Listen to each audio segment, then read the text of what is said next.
shit usually can be very philosophical as well, because I know it's the great debate amongst all of us when it comes down to like, these aren't toys, man, they're fucking art. And my brain is like, toys are art, don't they? Like, that it's saying the same thing. It's semantics. But I know it's the great. Well, it's not really semantics. Like, a toy can be expressive for a person, but you know, if you want to be stupid about it, yeah, like this is how you are arty about it. I'm making it about me. Ooh, but yeah, exactly. Hey, everybody, happy Toys Day and shit. As we jump into this, as we jump right into the thick of it, I'm gonna be surprised who's actually here this evening, because I understand the decon happening, dude. A lot of people are like on flights right now, checking into hotels, packing up bags, filling out a table. It's, who knows, man? It might not be the usual crew. It's going to be the leftovers. All the boys are going to be hanging out. I'm waiting to see like all of their live stories and everything and what's going to happen later. It's really going to be cool. Have you been to a decon before? No. Okay. What is probably like the largest style of convention that you yourself have been to? Because you've been in the scene for a while, man. I mean, like, I've been to Emerald City Comic Con in Seattle numerous times, and you know, like other stuff like that. Never like San Diego, where it's like huge, but Emerald City's still pretty friggin' big. So, I mean, PAX. Pardon me, so sorry? PAX, you know, the Penny Arcade Expo, the gaming expo, it's over here too. See, I'm not familiar with. Yeah. I'm not familiar with that shit, man. I'm really not even familiar with a lot of the conventions. It often gets muffled and not like known, but I've only really been in like the indie toy scene 2.5 years, maybe coming on 3. Not nearly as much as yourself. Straggler, watching all the toy scenes, you know, been in it a little while, so I know a little bit about it. Yeah. Porpoise been in the toy scene for quite a while as well. Porpoise, what's going on, man? What's going on? You with your human names. See, I'm not gonna lie, dude. My brain will actually separate you into like different names depending on, if we're talking about the toys you make, my brain's like, oh yeah, I'm gonna talk to I Need Toys. Okay, yeah. And then when I'm thinking of like the toys you collect, my brain's like, oh, someone snap / skilled one. It's same but different. But I mean, even me, I purposely compartmentalize all that stuff that I do. It's a weird thing that I do. Do you guys do that? Do you guys end up using name tag, like the handle names in real life? Do you get called out for that? So like, I mean, meeting people for other stuff, yeah, like I've been known by my other handles for the other things that I've done. So like Transformer stuff, some people know me by one name, you know, like yeah. So I have a shit ton of cassette Transformers. Soundwave's my big homeboy, so I've got a ton of those. I've got literally all the bootlegs from the 80s. We could go deep into that lore. Okay, yeah, I feel like your collection in general, one of these days we need to deep dive, because even as you were saying that, like, I'll be honest, man, I have a hard time tracking down some of these toys because like I wasn't really there. I'm a 90 baby, so like, you know, by the time I even started conceiving or understanding toys, you're what, 93, 94? Like the dopest toys were gone, man. Like we were getting like the leftovers of like what Kenner was rehashing at that point. Yeah, but I mean, like all the big toy stores and shit were dead at that point. Toys R Us is the only thing that kind of straggled along. You didn't have like all these small, like little next to penny arcades that had just like piles of rows of like, here's all the like Transformers, here's all the Joes, here's a whole Barbie aisle, like, you know, like that's what it was all about. You know what I actually find really weird? So growing up in such a small town, I knew we had like a hurtin' ass byway, but I didn't know what like a liquidation store is. You get hit there when you're like JKSK, right? What the fuck's a liquidation store? So I hit up this byway all the time, walking home with my dad. And it wasn't until I saw the toys that made us, and I'm sitting there seeing the dates on these toys going, this makes no sense. Like I opened this on Christmas of 95. How did this toy come out in 87? But well, somehow like it's not only that, but like a lot of those toys, you know, the bootlegging happened after that toy was popular and nobody gave a shit about it. So like even now you go ahead. No, you go ahead. I'm intruding on you. You go ahead.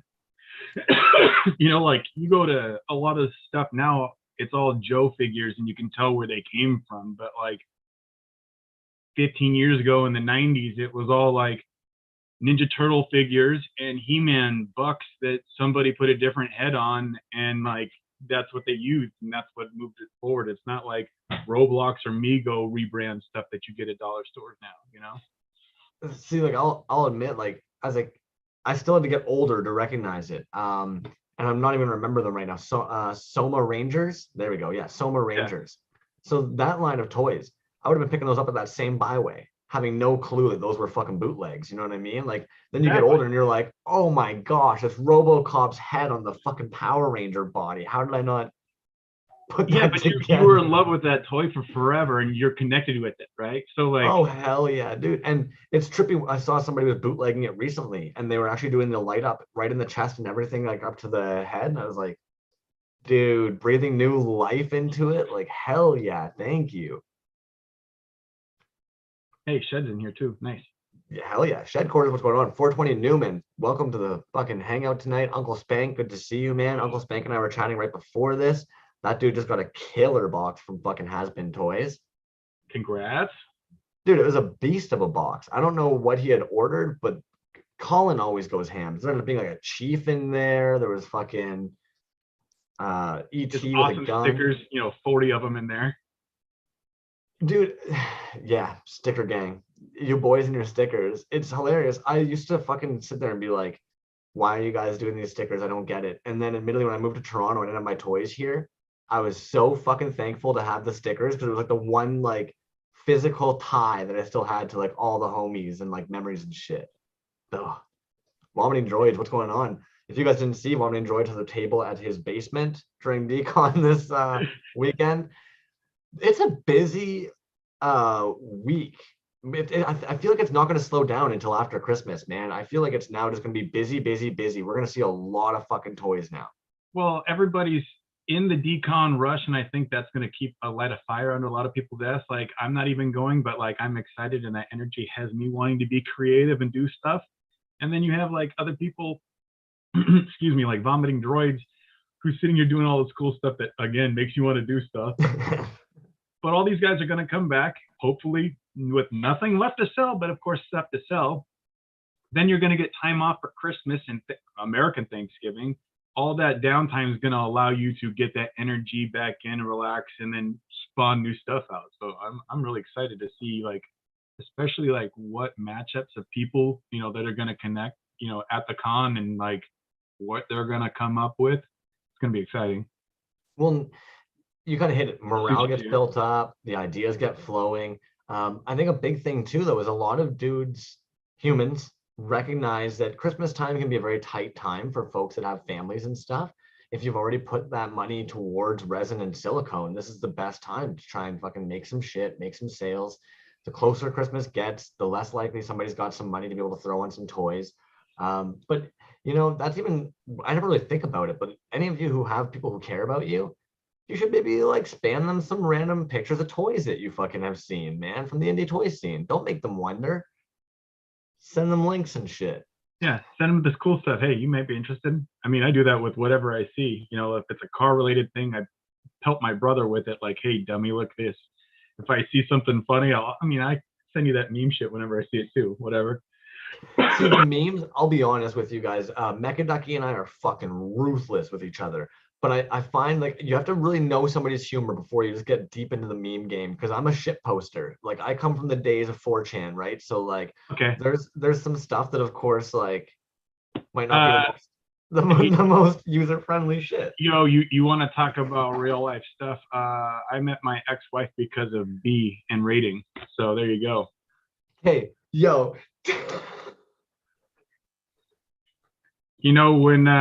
When the Harry Potter book leaked and shit like that, and like before Chanology and all that raid shit happened, like you want to go deep, I got you. We can talk offline on that, but I got you. Jeez. All right. We can meme out. We can meme out sometime.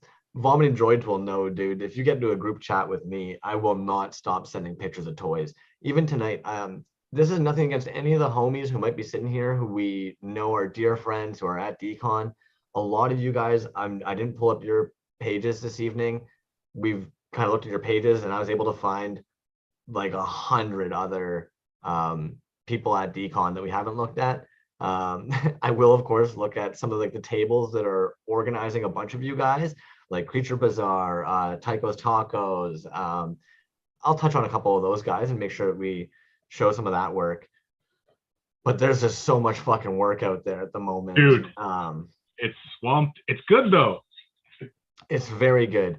And I'm gonna make a post about it tomorrow. I did make the post, but I'll post about it. Uncle Spanks actually reached out about it right before the show. Anybody who wants to do collection tours and send us pictures of shelfies or anything like that, like hit us up. I'll post about that tomorrow, but definitely hit us up. Always down to have people come in and show off their toys, man. That's always fun shit. Yes. Speaking of, you've got a huge fucking pile of 3 weeks worth of toys. Yes, sir. Why don't you lay that on us, homie? Yeah, I can get my ugly face off there and start slapping those down here for a little bit. Yeah. What's going on here? In the very least, I want to see what you ended up picking up from Pamro, because you said this is your first Pamro scoop. Yeah, I finally got my Pamro up. We're gonna need to blur that as I put my address all over the internet. Wonderful. I did that once and only once, and I did have somebody reach out telling me that they were sending me a box, and it made me very uncomfortable, only because of the way they approached it. I had never given them my address, so to have somebody just be like, I'm sending you this, I was definitely kind of like, fuck, okay, never have my postage shown on a box in a video ever again. Yeah, I'm usually pretty kind of about that, the like we said, the things we talk about online. Anyways, this boy is a sweetheart, by the way, so he writes inside the box. Yeah. Is this a Wendigo box that you're opening right now? Yes, I am. Oh, fuck, okay.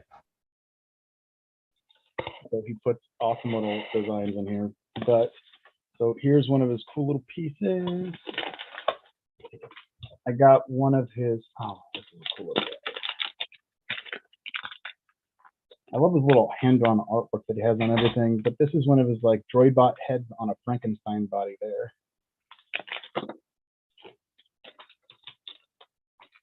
And the Tuscan Creepers.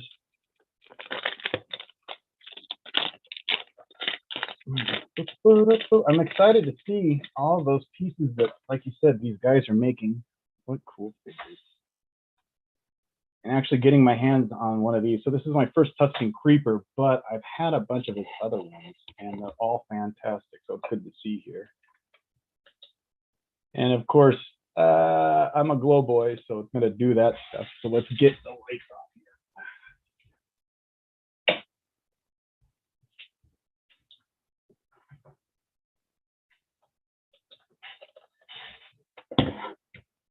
Lots of little glow on this guy. Even before you got the light off, I could tell they were gonna fucking pop, man. That's good. I love those Tuscan Creepers that he's got. Yeah, I like this Lego articulation that he's using for the arms. I'm kind of excited to start playing with that in the future.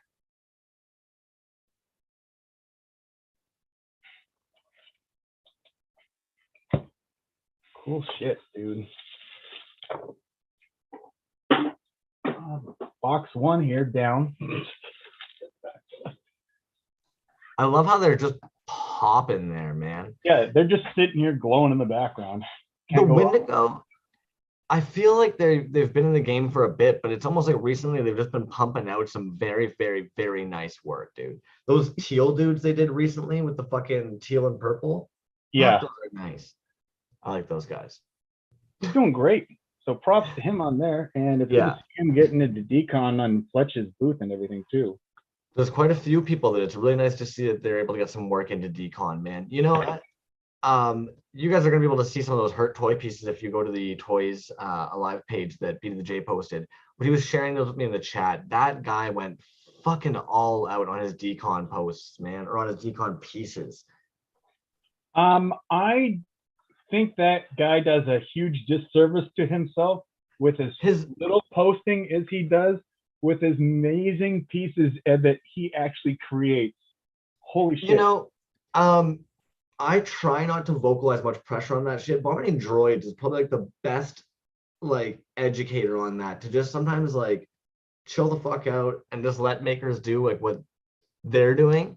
Yes, Um, I'm not trying to because pressure anybody. no, but I just know like vomiting droids with somebody for a long time. I wanted to just like fucking purple nurple him into giving me every damn toy that he could possibly make, but like that's just not how he makes. And I think Hurt doesn't really want to like be out there about it. If you like it, you can like he's so friendly, he's so polite, he's so courteous, you can He's and so a respectful. sweetheart. I can't believe that Yeah. guy. He's so nice. So so you could always hit him up in the DMs. And I think maybe that's what he knows deep down is he's like anybody could hit me up and I'd make them fucking anything.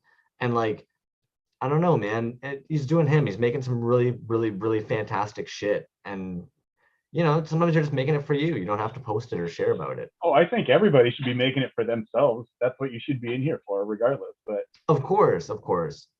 man, at least post the stuff that he makes more often. It's so beautiful. It hurts me when I see people being like, "Are these for claim?" And you're like, "Fucking scoop them, homies!" Yeah, Like, buy him, buy him. his prices are the real disservice. But if anything, I was telling B to J earlier, like with prices like what he is going into decon with, he is going to get lifer fans because there's going to be people at decon that grab one of his pieces for the price he's selling them and be like, "This is unimaginably good quality for what I just paid." Oh, and they're not going to be able to stop 100%. thinking about that. 100%. Anyways, again, not bashing on her. He's amazing. His work is amazing. Oh yeah. I mean this was nothing but just fucking like love, dude. That dude is like, I hope nothing we said came off as disrespectful. Damn, that dude's fucking fire. And like hand-drawn headers on fucking everything that's going on in the decon, man. He's insane. Brett, dude, what do you think of your fucking Skull Crusher? Do you like it? Uncle Spank, that glowy raider. It's fucking fatty. Oh, Calico Chris tattoo, man. Good seeing you. We'll chat when you come back. And Brett Porpoise, self first, everyone else later. Absolutely. Greedo.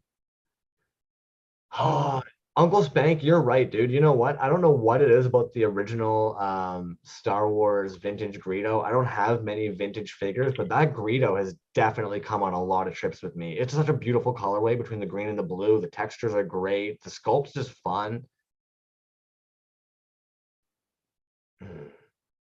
I am opening another box right now, and You sneaky SOB. What box are you opening up? I am. This is the good question.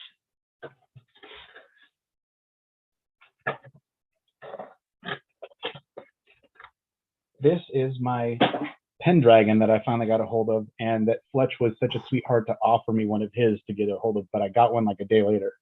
Oh, hell And, yeah. Oh, these figures are great.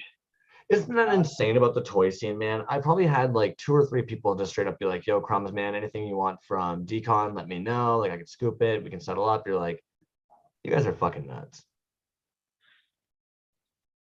So no articulate. Yeah, the sweethearts of the other members here that are willing to go out of their way for you. BJ, one of them, thank you very much. But anybody in general there, like a lot of the artists were like, "Hey, I'm going to put this on the side for if you want it." So like, Strafe, thank you very much for that. And I'm getting one of his skellies, so I'm excited to get one of those. But on to Pendragon, great figure. Non-glow, but what's awesome about him is he will react because I'm also about the UV reaction. So as you can see, he no glow, but like it's almost a laser reaction back at the camera how bright it is off of him. That's cool. I think I would even actually say personally, glow over articulation. Glow, glow, glow, glow, glow. 100%. I don't need articulation. I think that's something that is on top of the fact that it's cool. I'd rather just see a cool figure. That is a really nice sculpt, actually, too, man. Out of curiosity, like based on like what you've handled a bajillion fucking toys, do you think is that 3D sculpt? This one here, oh, it I would wager to say it's not like a regular one. It might be one of those laser prints where they do upside down in the resin laser print. Yeah, a resin print. Yeah, yeah, yeah. It Clean. might be one of those because it is super, super fine, like details on it. And he's a little chunky, like there's weight to him. But I don't know. I'd have to ask the guy at that point. It's a good trick. Suki's got a good point there. Simpsons isotope UV. Yeah, that is some like UV reaction. Oh, absolutely. It's gonna be cool to see. He's gonna take over a corner. I'm gonna have to put him like behind people to take other colors from. Like, it's awesome. I'm just catching up on the chat here as well. Suki was actually saying how many of us sketch first for a toy? Did a show want to a sketch versus final? Could be a cool toy show or just a show and tell. And of course, Jazz Wizard saying that his favorite toy of all time is the Hitachi one. You know what, dude? I don't blame you. There's times that you meet somebody and you don't know their flow yet, and yeah, whatever you need, man. Get the job done. Hey, if you're happy, they'll be happy too. So, little game sharing. Little game sharing. Game sharing, yeah. DTO Keith, what's going on, man? Long time no see. Okay, you're not ripping into another box right now, are you? Yes, I am. Oh, jeez. Okay, after that one, leave it for a hot moment. Sure. Sorry, like I said, I've been waiting 3 weeks to get these fuckers. So here's the Toy Buzz Biz.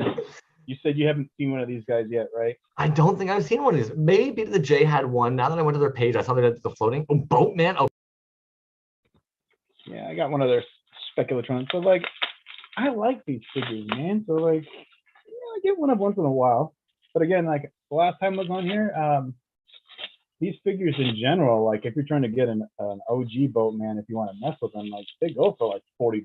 So why not get yourself one that's cooler than an OG one for your collection that nobody else has? I totally forgot that you and I share that pickup agreement, that weird like, yo, dude, if I'm gonna get the booty, like might as well get it from the homie. Yeah, let's get a little light on that guy. So he is Sparkles, obviously, but he's got an awesome little paint on his face. There we go. That's good light for everybody. But I think like the bottom of his legs may glow, so there might be a little something to him. So that's one of the reasons why I got him. Let's see. Oh, so he's got a good like ghost glow to him, but no actual, or UV reaction to him, but no actual glow. But even UV reaction again is cool with me. I'm with you. I really enjoy UV reaction because it at the end of the day, when you're like charging everything up and you're going across the shelves and you're hitting them with the UV, you still get to see them fucking react and get all exciting. DTO Keith was actually saying that's a Mexi booty, the back yellow. I believe he's talking about the Pendragon piece getting there. The Pendragon? Yeah. Mystery, man. Neat though. And like, I would even say like a non-articulating figure, like if it's going to turn out better than if you had the figure articulating and the articulation not work or be a little bit like loose or something, like, but that's fucking dope. Toy Buzz has been doing some awesome 3D scanning work with what I think is a DIY scanning rig. Shit, dude. Peter was playing with a 3D scanner the one day of basically like rendering using his phone. Yeah. We could not get a good result back then. Well, people are trying to do that with cars these days, and like you end up spending like $4,000 on one of the actual things to do the 3D laser stuff. So trying to get something this small to even scan by your phone is going to be a pain in the ass. And how are you going to get the tiny little ridges? Well, and we were doing a Z-Bot. We thought it'd be easier to go small, but why don't you go as small as possible? Shit. Yeah. It is what it is, man. So out of curiosity, because I know you've been in the toy scene for about 8 years now, indie toy scene. Sorry, longer? Would you say longer? Some of the glass stuff back in the day is like when the October Toy Forums had a forum, and that's the only way you could get stuff, that's probably 12 or longer now at this point. October Toys Day, man. Yeah, way back in the day. If you don't mind my asking, what like introduced you into indie toys back then? Because that's way before anything like Mastercasters, Toys That Made Us, like. You want to talk about 4chan? Literally toy on 4chan. They sent me on the Goliath path, and then I found October Toys because of that, and like all the bootleg stuff that was going on there, like Sucklord and shit before he was huge. All his bootleg stuff was going on through there, and you could buy it from him before he had like his full website up. So like. As if the boys were using 4chan back in the day as almost like their Reddit space or their like. There wasn't Instagram anything space. else. That's just almost comical though to like consider that this toy world was building back then. Yeah, so. And of course, if you're making bootlegs back then, like the images are disappearing after they post. If they're not trending long enough, especially on 4chan, they're not being databased afterwards. They're not backed up on servers. So of course, like no wonder dudes were like. If you saved it to your computer, that's the only thing you have. And like if I don't think a lot of that stuff, even like October Toy Forums is dead and has been for like 10 years at this point. And if it isn't on archive.org, it's fucking toast too. So unless somebody has it saved on their computer, a lot of that shit's just gone to the world. It's ether. Or in blogs, like, I am thankful that like when we look back, there's actually a fuck ton of blogs and shit from that period of people that were writing about these things. Yeah, or even a lot of like bloggers and stuff for sure. And even like it's almost as if during that era, people were like making their own websites and making their own kind of blogs. Branching out. Yeah, a lot of those Tumblr blogs and stuff like that were happening, stuff like that. Or I mean, it's almost just bizarre to me. So what was like, I'm even trying to think of like, how do you get from Glyos to indie toys? Were a lot of the indie makers you were seeing back then like just doing that route? Yeah, like a lot of people back then were like, I want a He-Man head that works on a Glyos, because the whole point of the thing was like they were interchangeable. So now like they already had all the other parts. Here's a He-Man version of it. Or Sucklord did shit, man. I can't tell you how many versions of his little what is it? His head that looks like Boba Fett. He did a shit ton of those in glass versions back in like 2008, 2009, and everything back in the day as customs. So that's how they started. I mean, not just the only things he did, but like a lot of them interacted. So like it just bled into those other scenes. It made sense to be doing that. And of course, it was like pre-magnets. A lot of the guys weren't really fucking with magnets yet at that point. Yeah, it's either one piece super glued together, or maybe it was Glyos compatible. But even then, a lot of the times people were like making it and gluing the peg into the piece. So it's still really just a Glyos peg in the bottom rather than recasting it. They just chop off the piece and glue it on, and there you go, I made a head. But I mean, whatever works. Even that shit was fucking cool.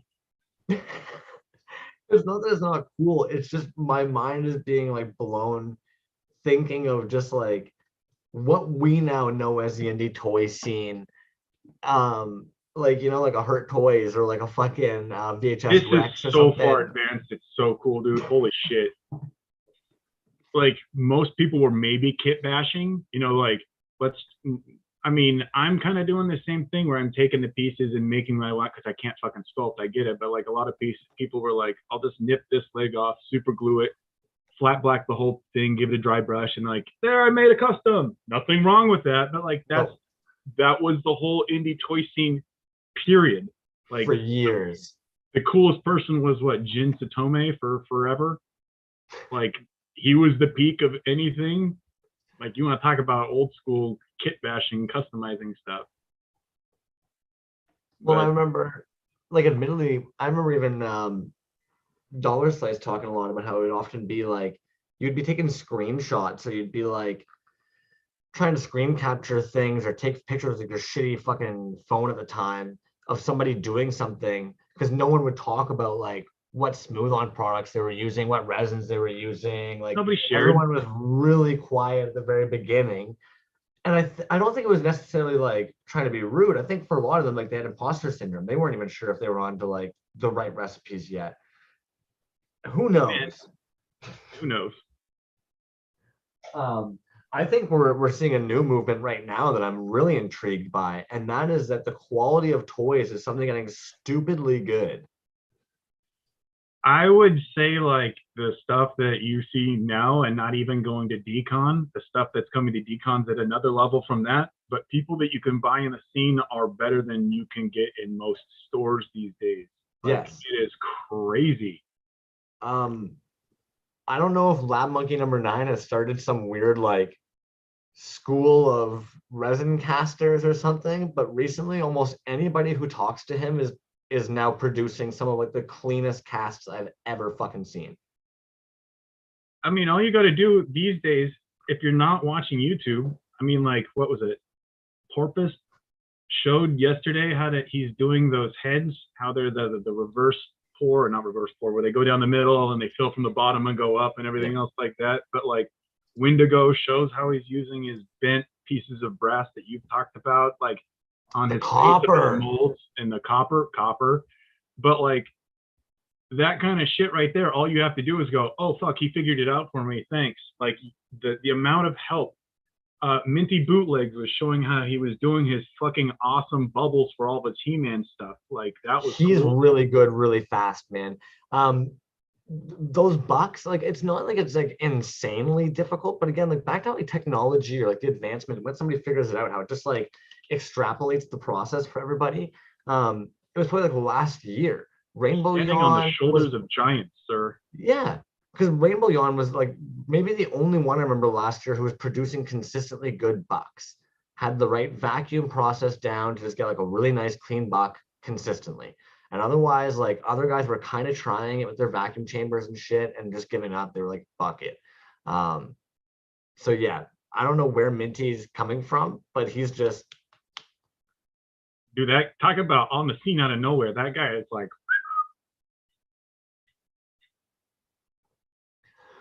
you see oh BJ's in here, God. right? I did see that B to the J was in here. Oh, I was actually been watching the waiting room to see if B to the J was gonna hop in, but Titty Bean Toys just popped in. And if anything, I'm gonna rip him in here right now. Yeah, get some titties in here. Get some titties in here. You've got a titty box. It's actually kind of jokes that you didn't pop that open. And actually, talking about the advancements, I brought a couple of different pieces over here right now because I knew Titty was coming in. Talking about advancements, Titty, I have one of his old pieces where he was using peg joints, man. Even that, like to consider like where we were 2 years ago to just like quickly go towards magnets. Titty Bean Toys. What is going on, dude? Oh, what's cracking? Good to see you. I haven't been on Zoom for ages. Can you like hear me and see me and shit? Yep. Yeah, nice. Not COVID times anymore. You don't get to just like fucking be at home on Zoom all the time working on toys on the side. Nah, it's a little different these days. But it's probably good. I think I spent like so much time kind of like sitting there doing stuff that I wasn't really probably focusing as much on what I should be doing in hand and just kind of tuning out. But no, it's good to catch up with you boys. It's sick to jump on here and fucking just what you guys have been talking about with like all the quality of the work and just like the amount of help that just like boom there. It's so fucking cool. I love it.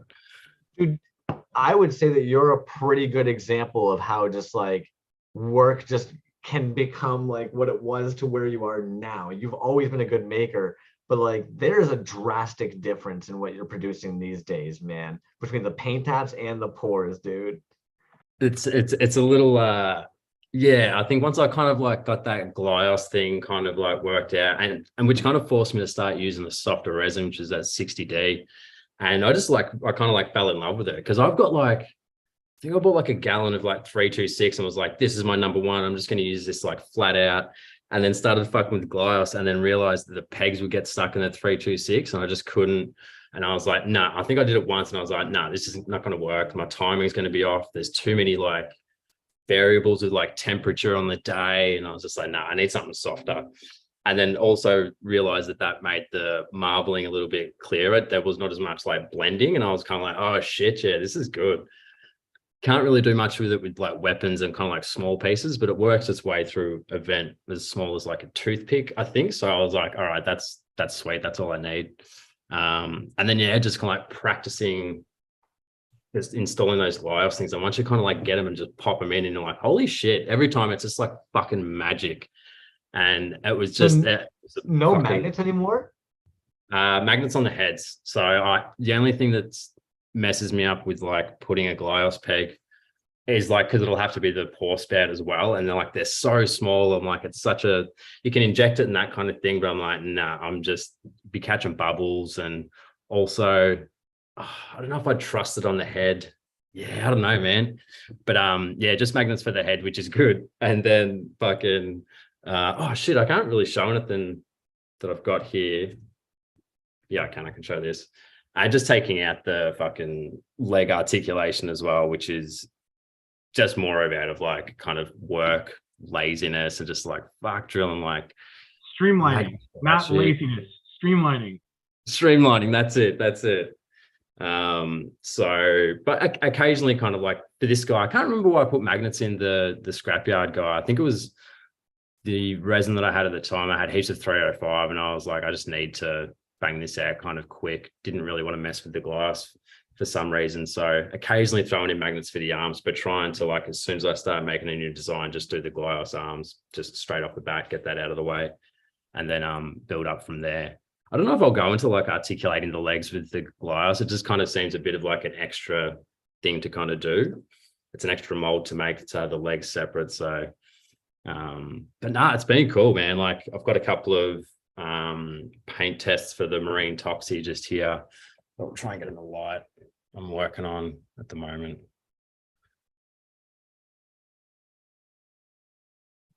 Oh hell yeah, man. How much of that ended up being a kit? I'm not too familiar with that figure, but I did see that you were doing quite a lot to it. Am I wrong? Yeah. So the arms it's a bit hard to explain. Like, yeah, there is a bit. It was mainly like getting the chest, like getting Toxie's chest between the Marines, like belts and that sort of thing. So that was sort of pretty hard. But once I kind of got that nailed down, matter of like putting just like, that was just a Super 7 Marine helmet. So I just like put that on there, basically glued it on and patched it. But it was probably like the feet and the legs. It's like, how much do you want of Toxie versus how much you want of the Marine? Because like the initial, I guess like the artist proof of it was just like a couple of Toxie arms and a Marine torso and legs. So there wasn't much work in it, but I needed this one to like have more work, but make it look like there's not, until you sort of start really like looking at like the feet of Toxies, some of the leg. But yeah. That's how a good kit bash should be though. Like you should almost be stuck sitting there wondering like, okay, what part of this is even still like the original? What part of the sculpt? Like it should blend perfectly. Like that makes a great composition. Yeah, that's yeah. So I really sort of tried to take my time, especially with like the sanding as well. Like I wanted it to be as flush as I could kind of get it, which resulted in the like the, what was it be, the prototype, the master, whatever the fuck, like the original kind of sculpt. Gave it like a really matte finish, and I'm like, oh, that made me start going like a rabbit hole of like, how do you get that really perfect, like not necessarily even, but just kind of like super like semi fucking smooth matte, like not glossy, because it'd just look weird if it was glossy, but yeah, almost like once you kind of got that thick, but then there's just this one little kind of thing you're like, but how do they get it so even and smooth on like every single part? However, having it a bit more of a matte kind of finish made for like good like black wash, or this is like a blue wash on like a bright pink one. So I actually made the ink sit in like really, really nicely. And then you put that under like UV. I'll post a photo later today on Instagram. And it just like glows like bright orange under the UV. So yeah, so running some tests with these guys. Got hence to meet on the card design, which would be pretty cool. It'd be sick to do another project with that dude. I'm really pumped about that actually. I kind of like got the design together and was like, dude, let's do the card. And then I just kind of like went silent for a bit and was just focusing on other shit. So yeah, once I kind of nailed down what I want it to look like, still haven't fully decided. I like the fucking green and black, kind of got that xenomorph, oozy blood sort of look, but shit, I don't know. Do you think you'll do kind of like the Invisible Man one that you did with him, where you do like a double colorway, I think swap with so. it? That's Yeah, gonna I be think sick. like yeah, doing two different sort of variants. I was like maybe numbers wise, maybe 10 pieces, five of each. I'll probably do like say 12 in total, but keep a couple. But yeah, I was thinking two colorways. It just kind of keeps it more exciting. Like I'm still a bit like fucking bored of like having all these figures exactly the same. I kind of want it to be a bit different. Yeah, it just keeps it less fucking monotonous, because that's one thing. Once they're kind of like all lined up and they're all just like in a basket sitting there, there's just so many. It's just like, it's a bit overwhelming. I'm just going to distract myself with something else. But if there's kind of like two designs, I just like alternate. Like I'll have like them just kind of be like, cool, yep. So I fucked if I know that made sense, but yeah. No, it makes total Totally sense. Would you say Total makes sense. Yeah. with the tussles, would you say probably be like in a way why you find yourself doing the tussles so often, just to be able to have that swap up? Yeah, absolutely. It was it's a really cool way just to kind of switch format, and even just like casting shit. Like I get like I've actually realized it's just, I guess, a compulsion just to like cast resin and kind of be like, oh, whether it comes from just like being anxious, and that's just how I kind of fucking deal with it. But it is a really cool way just to kind of pump out really cool little ideas. Like you want to make something, but you don't want to sit there and have to like sort of trim shit or like think of all the fucking different resins. You just want to like pump something out. So it's actually a really cathartic little way just to kind of like cleanse your palette and be like, I've been making black and white shit heaps. I just want to make something like really bright or really glowy or something like that. But speaking of the tussle dudes, I've actually started working on the Mummy Stalker one. So he'll be the 5th. But yeah, and then also just like, yeah, swapping around the scale altogether. You can actually, I feel like I can get these done reasonably kind of quickly. They get more involved as they go on, but sometimes you can just get on a roll, spot the right parts, chop them up and just get it together and be like, cool, I'll just paint it up and mold it up, and then it's done. Out of curiosity, because I know that a lot of times when you're doing the tussle figures, you're like using a similar character from a lot of your other stalkers you've had, or other characters that you've like released before.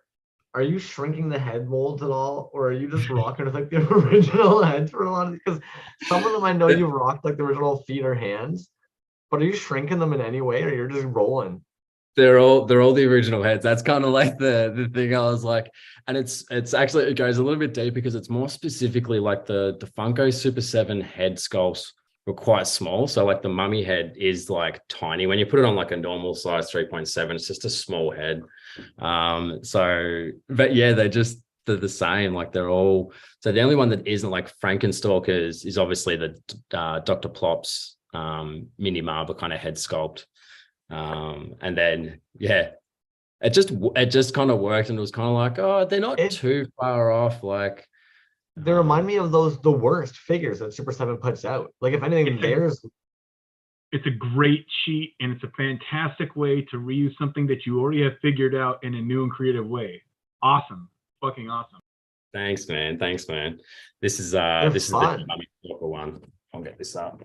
So if anyone on Patreon, they've seen sort of photos of this. Let me get it. So he'll be ready pretty soon. He does have another arm. I just haven't fully committed to that shoulder bit. But the spiky shoulder, this is so confusing. This always spins me out trying to get like the light and shit like that. And it's backwards, and you're trying to look at two things, and it's all off. Yeah, good luck. Oh, so confused. I'll probably post photos of this stuff on Insta soon anyway, because but yeah, he came up pretty good. He sat on my desk for ages. Like he reminds me of a berserker, like a barbarian or something. Like he just looks like straight up like a run into the fray fucking dude. Yeah. And I just like, I had this thing the other day. So I think it was a Patreon kind of like post commented on an old post of like a preview of this, and it was from like 2 months ago. And he's like really looking forward to this. And it was just enough of a nudge for me to be like, fuck it, man, I actually need to do this. Like I would try and crank out a tussle character, or at least work on one in the background like once a month or something like that. And I was just like, man, I really fucking just haven't. and went digging around for some just some parts and found like a Rambo slug zombie thing and just like stole his feet and it was like, oh shit, we're back on. And then just like sculpted that together and it just like worked. And then yeah, I've just been kind of like onto it, but then committed to this like shoulder spike and was like, that's not gonna fucking come out in like, that's gonna be a bubble. So I'll have to like do a vent coming from like here around or to the mask or something like that. But yeah, I was like, oh, that spike's awesome, and fully like sculpted it on, blended it, went, ah, shit. Yeah, that's not gonna, no resin's gonna fucking fit in there, especially like 45D, which is that kind of rubbery, thicker stuff. So you just got to be one of those dickheads where you put it in and use a toothpick and do it first. So you purposely smash it in there to it every single time that you do it. Talk about good luck. That'll be sick though. And Crumbs, you said a little Berserker. He looks like a little baby Guts from Berserk. It's a nice figure. It's cool. Yeah, he's kind of got that real thickness, and it was a bit funny with with the kind of like legs. And I wanted to build up the armor a little bit, but not sort of complicate shit. And the back was just looking a bit bare. So then I just like started chopping up bits of weapons and sculpt and bent some like plastic with hot water because the fucking pipes are cool, but like I get really critical. So I haven't actually done any like textured tubes or anything, except for like a little bit there. So we'll see how the molding goes on it, but I hopefully should have him done by December, probably end of December. He'll go into like tussle packs. You're making my brain go into tons of pieces. The Lego pieces that are the little tiny little vent things that already turn, just use that and glue it, hot glue or super glue it. You don't have to sculpt it. Yeah, sick. Are you familiar with the one? They're usually black and they've got like a Lego female part on both ends usually.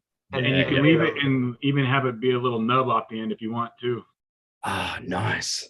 Yes, because I've actually got another. I'm not gonna show him here because he's a little bit too sort of early. But if you are on Patreon, you'll kind of see, that I'm working on something else. But I need a super clean, really clean tubing because I've sculpted it in the past. It looks okay, but it's got to be better. So I'm going actually really slow on this new dude because I'm still working out if I'm gonna make him or if I want maybe someone else to make him into something a little bit better and use what I'm making now as a bit more of a professional fucking like, real artist proof or kind of something like that.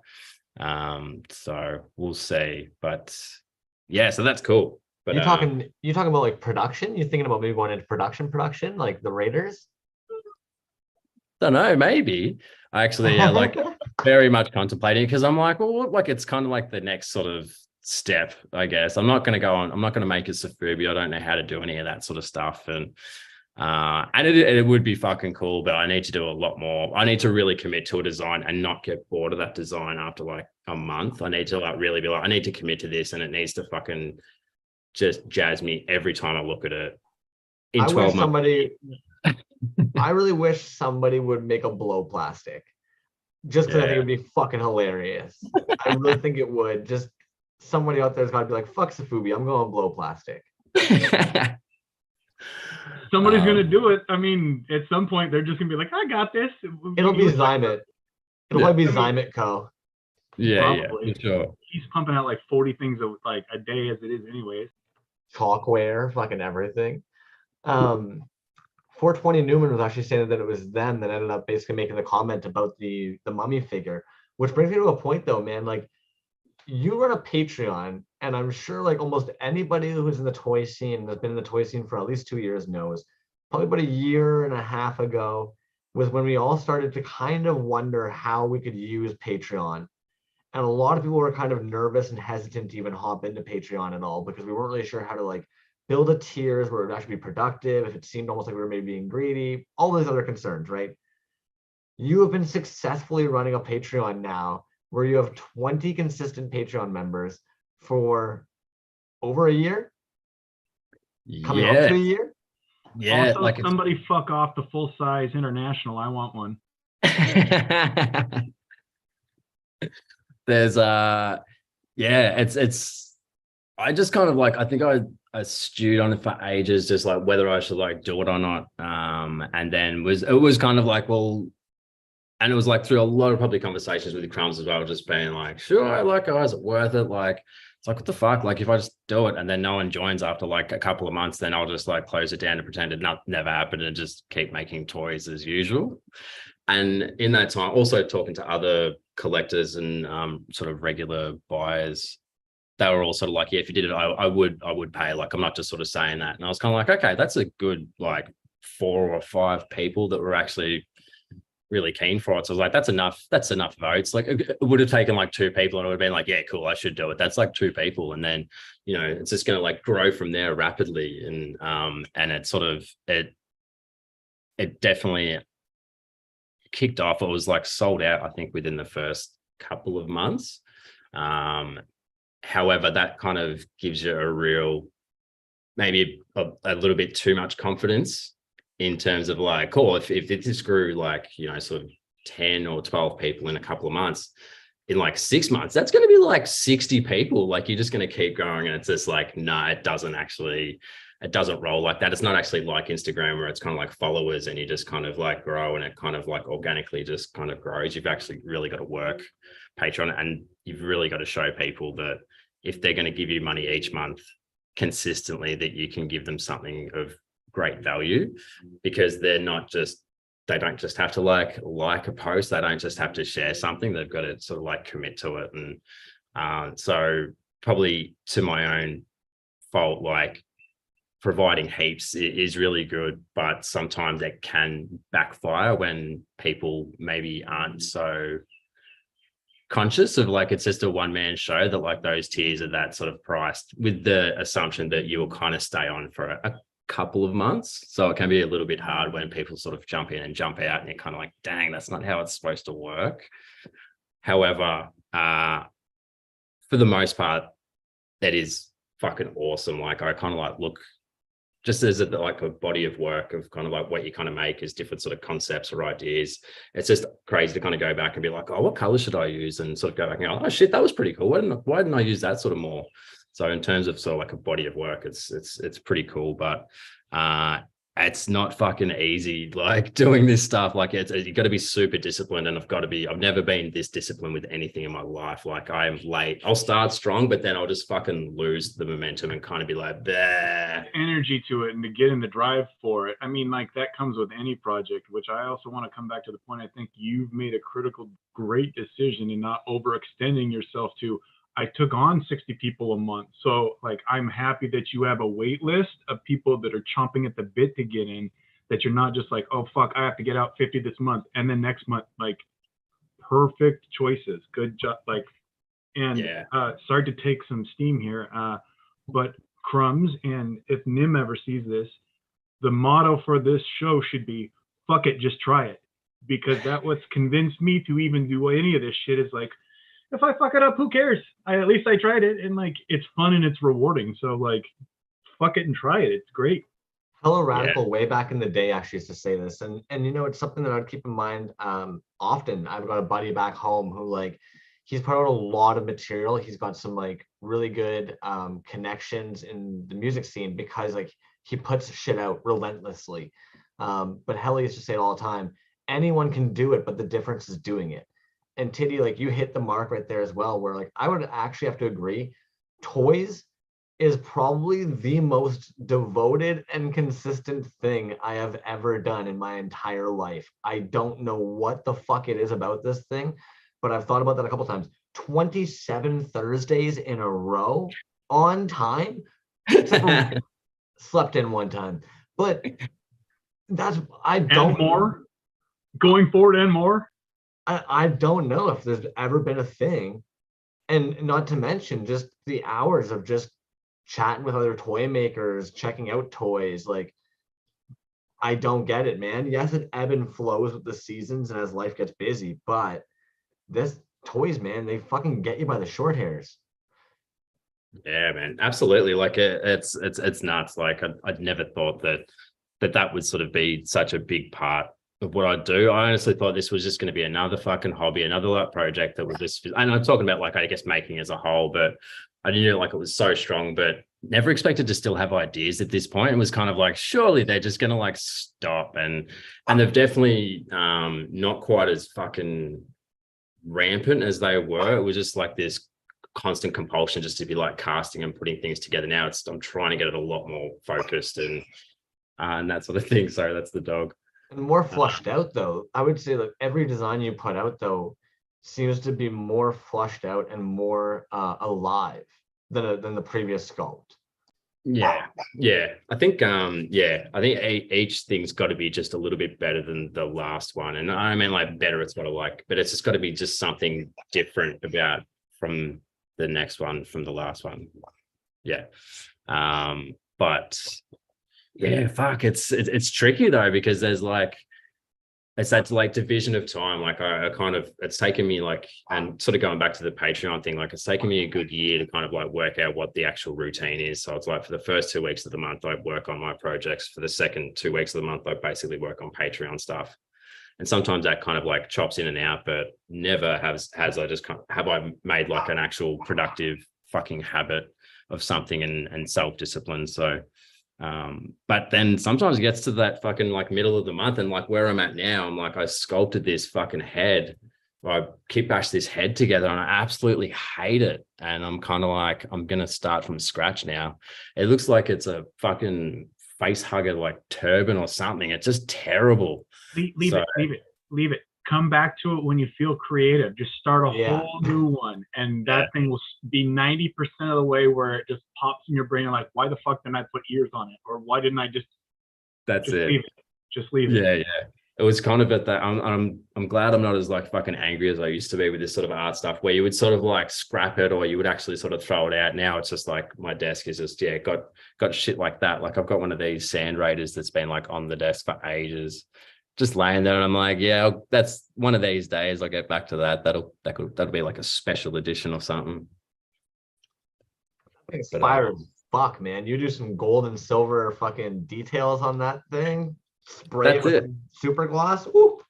Yeah, all it takes is to say like one little color combination somewhere, and you're just kind of like, fuck, that's what it is. That's where it's at. And then all of a sudden you've got this new piece, and that informs like probably something else that goes on. So it is you cool. Have great color combinations. Where are you going for creativity? Because I'm like looking at like street art for like when paint peels off other paint and you don't know the contrast for the layers underneath, or like poster boards when it strips apart. Like I'm trying to get random stuff, but like you come up with some good shit. Some very random shit sometimes too. Some very random.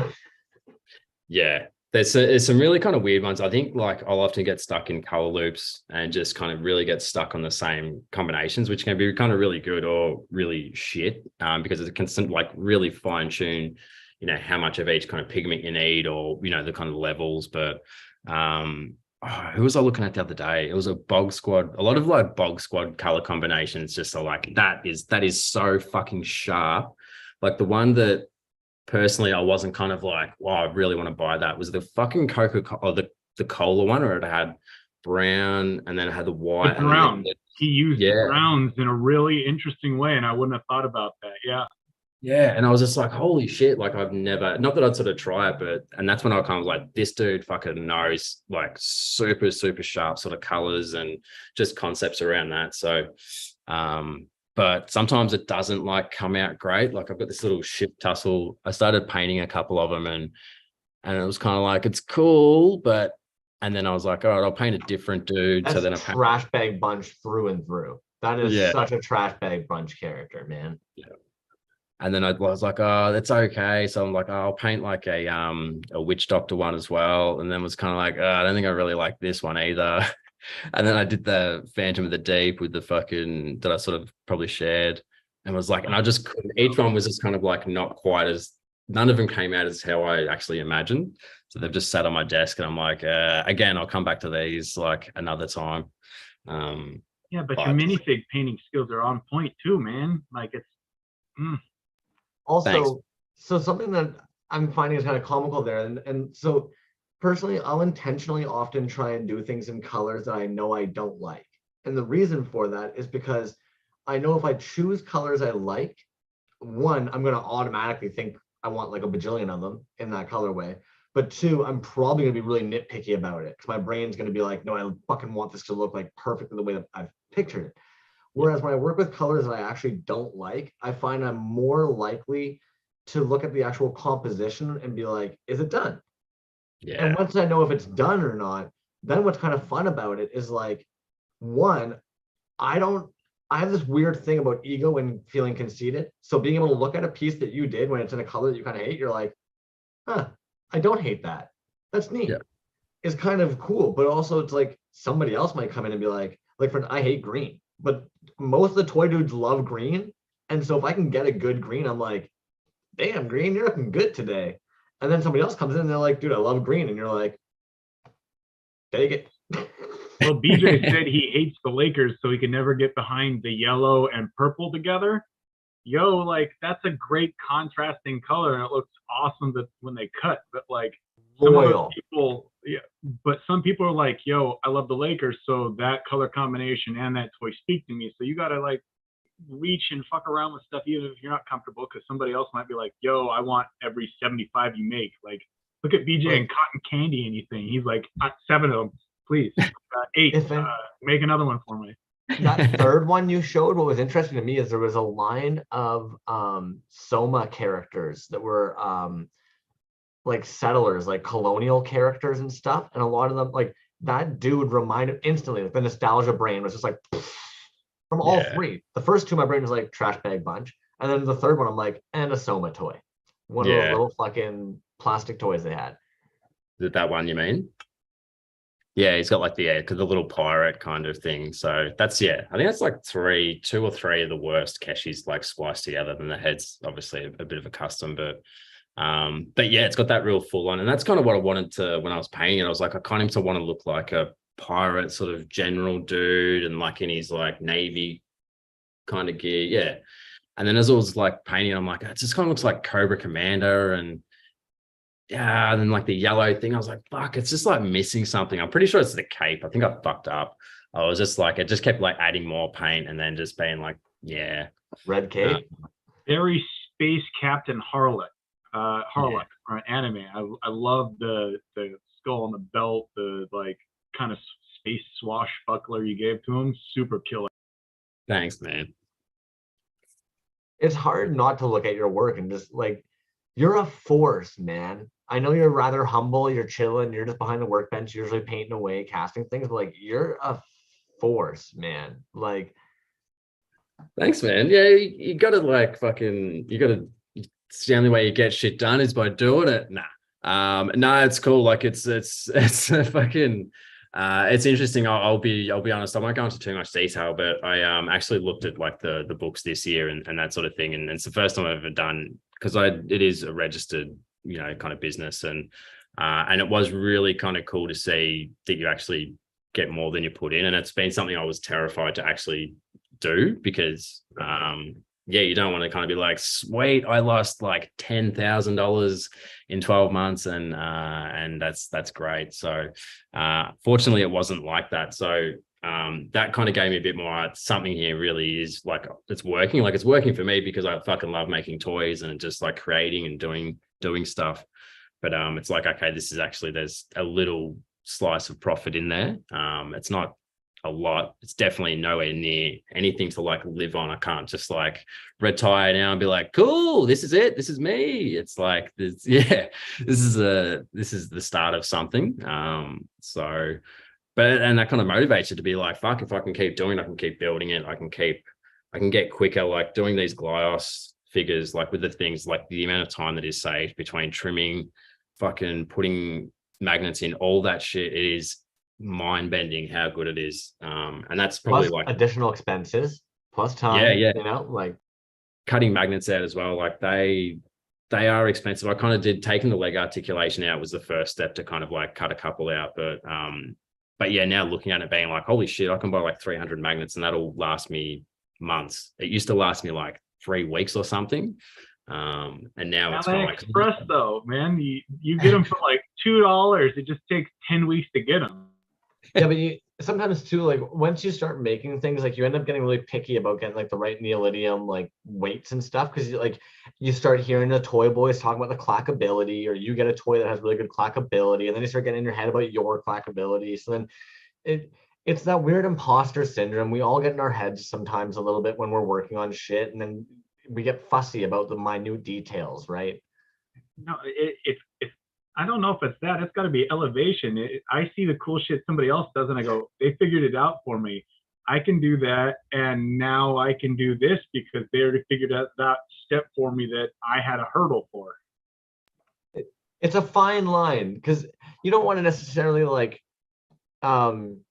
share and funnel anybody down like one way of gatekeeping or something like that, like Yeah. Absolutely. that's always a concern as well, right? And like admittedly, that there are certain artists in the scene that I respect and admire, almost like the stylistic dirtiness to their pulls. At the same time, it's almost comical that like we've all discussed, if you pay a certain amount for a piece that you think is supposed to be like super clean and perfect, if that piece shows up and is a little rough somewhere, even though it's handmade, you might be like, what in tarnations? But yet you'll willingly go and grab a piece that literally is like a mold eater and be like, oh. So it's weird, this toy thing, dude. Yeah. It's fucking crazy. I kind of forgot what I was even talking about, and kind of what you guys were just talking about there, which it happens a lot. And it's one thing I forgot, it happens when I'm on Zoom, is I just fucking blank out. And it's not because I'm not listening, it's usually because I'm a bit ripped. But one thing I'm pretty fucking stoked on is like seeing everyone arrive at decon. I know like it's probably a tiny bit of decon fatigue, which is natural when there's any kind of big convention and everyone's involved. But what I found super fucking exciting was actually seeing people like touch down in LA, or is it LA, Anaheim? Is that, yeah. Anaheim. Yeah, California. Anaheim, Colorado. Anaheim, Colorado. Yeah, Mighty Ducks, Mighty Ducks. Yeah, no, it's exciting. It's exhilarating. It's odd. It's so bizarre how it's almost like a sporting event to be able to see, because while that's all happening and you're seeing everybody touch down and get their booth ready and trying to see like who's at what tables with what people, you're also noticing that there's like drops happening randomly on fucking Black Friday deals, and people just like tossing shit up in the store. So it's literally like mayhem everywhere. You're literally just like, oh shit, boys, like slow down a second. Like, holy crap, toys everywhere. Craziness. It's wild. No, it's so cool. I just like you just want to get like a fucking drone or something just to like be there, and just like Crooks obviously can't be there in person. Just like have something, just like walking around, just like filming, going to each table, just like looking at everything. I just want to see fucking everything. It's not like there's definitely like tables that I like want to see, but I just want to see everything else that I haven't been like exposed to via the shitty algorithm, or just kind of people that you just miss, and designers and shit like that. And also be kind of like, what the fuck is this? Like, obviously all the homies are doing like toy stuff, but I'm like, what is this, like this convention actually like about? Like, where did it come from? Like, what is everyone else kind of doing at this convention besides people that are making toys? Like, to have something that kind of big and exciting. What I think is nuts about it is like, so we don't often talk about big toy companies on our program, but like when you look at somebody like Paul Kaiju and Max Toy Company, and the fact that like they're going to be there with like actual like toys that you see, the fact that like I can't get over Mua Koima, he makes some vinyl in our scene. I was finding his work on Mandrake the other day, like a Japanese wholesale like retail website, and you're like, what is going on here? You know what I mean? Like, it's comical sometimes to see these toys turn up in weird corners of the world being sold, because like people also dig the fuck out of these pieces. It's wild to think, what's his name? Science Patrols. Like, he doesn't live in America, but he's going to be there with a backpack full of fucking Cranstons. It's like, whoa, wait a minute. Epoxy Crusader is going to be there from Mexico. Like, pardon me? Like, it's kind of surreal and bizarre, like what an event this truly is, right? Like, when I look at that row that DKE is in with Death and Strawberries and Epoch and Resin Blood and all those boys and Killer Bootlegs, and it's hard not to kind of be like, yeah, like they've like Dove has figured that shit out. Like you pick an alley, you get it. You know, like I was literally, I'm not even there. And is it still up? I might even still have it up. Let me see if I'm that big of a nerd that I still have it fucking up here. Yeah, of course I do. So I'm not even going to fucking this event. And of course, I have the map pulled up, starred with the artists I know and where I would be personally touring if I were entering this building. Even though like share that later because I wanna like I literally was scouting out. I'm like, yeah, okay. Like too. I was like, I'd come in, I'd hit Medicom, I'd probably get something from Paul Kaiju, then I'd sneak all the way up this back way here, and I'd probably get way down to the back. I'd visit all these guys up here, come down, sneak down here, wrap back over to this side, and see everybody over here by the decon booth or DK. I can't believe how big it is. I didn't think it was that big. Like I thought, I knew it was like monstrous. a big event, but I probably thought it was like about half the size of that. When you started to zoom out, I was like, "What the fuck is this? Like a city?" Like, and I'm like, "That's a booth." Like that is massive. Well, even to your guys' point, like if you're doing that and you're sweeping everything, how many people that are coming from Mexico and other places are doing the Fletch thing where they're coming with all their homie stuff that we don't even know about and you're going to be exposed to? That's what I was loving. Is so admittedly today, like why I was geeking out on the map is because let's say I saw somebody on here on Instagram that posted something and I hadn't seen their name in the exhibitor list. If they put the booth number, I could literally just type in the booth number right here. I could just copy and paste it and something would pull up their exact booth and then I could start. And then I would know like, okay, you're at this table under this name. And something you know like where you'd be going to find that exact piece from that maker. Their map is actually so well done for this event, man. Like it's insane to me. Like I was nerding out hard on just like how accessible it was to be able to pull these guys up, star it. And then the fact that like it just stores them on your map. They're just circling around all these little stars of the places you want to go. They would use that for a clip on their like advertising for forever if they knew that happened, by the way. It's pretty dope. I'll admit, I figured I'll probably post the map link somewhere tomorrow for anybody because it's like, I don't know how many people, even B to the J mentioned, he was like, oh, I didn't know it was like that. And I was like, oh, dude, go up to the top 3 dots and like open it in like the desktop view. And that way it gives you like the full map, not like a condensed cell phone version of it. Yeah. But that's huge, man. Wild. And what's crazy to me is admittedly though, like I don't know if I would recognize certain people if I've never chatted with them like this. You're walking by and like you might be a little bit almost like disrespectful because like you don't say hi to them or wave or something because like I'd probably be like all talking, be like, man, I'm so fucking pumped. I'm gonna go there and I'm like meet all these people and like do the trip and just be like go there and pretend I'm not and just like be too scared to fucking talk to anyone and be like, hey.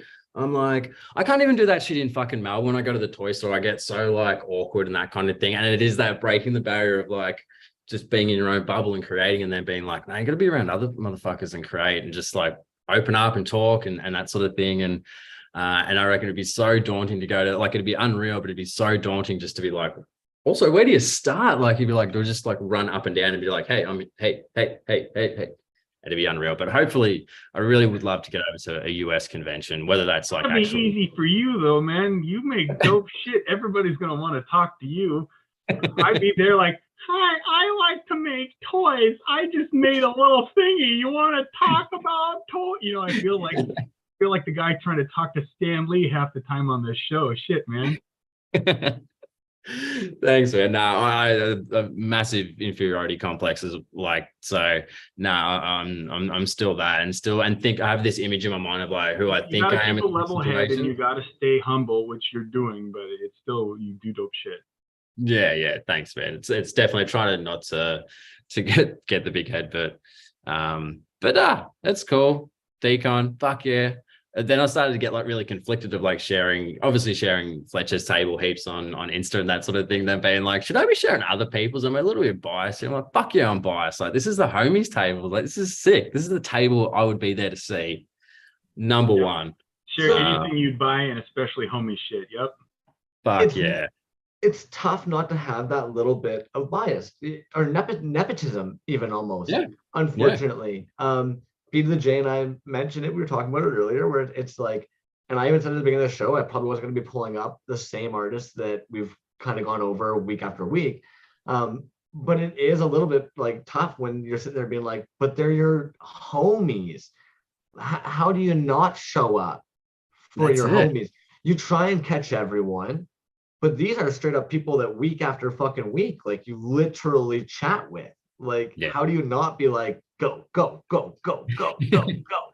And they're taking on an endeavor that I think a lot of us have actually discussed wanting to do for a long time. It's scary. They're dropping a lot of money up front, and they're getting a lot of artists out there. Like, it's really dope to me that like when you consider their table for a moment, and it's like, wait a minute, like Porpoise, who like, yes, has been doing this for a while, but like hasn't been doing drops or like really like pushing their work in the scene for that long. Like, they're gonna have work at Decon, the Wendigo. Pardon me. Monster Vat is in Canada. It's like, what? The lineup at that table is a dope show as it is. Yeah, that's it. That's it. Like that is the thing I reckon to be kind of like, BJ, hang with these dudes. Oh, Yo. Look at this guy. oh, Some behind the scenes action. Killer. no way.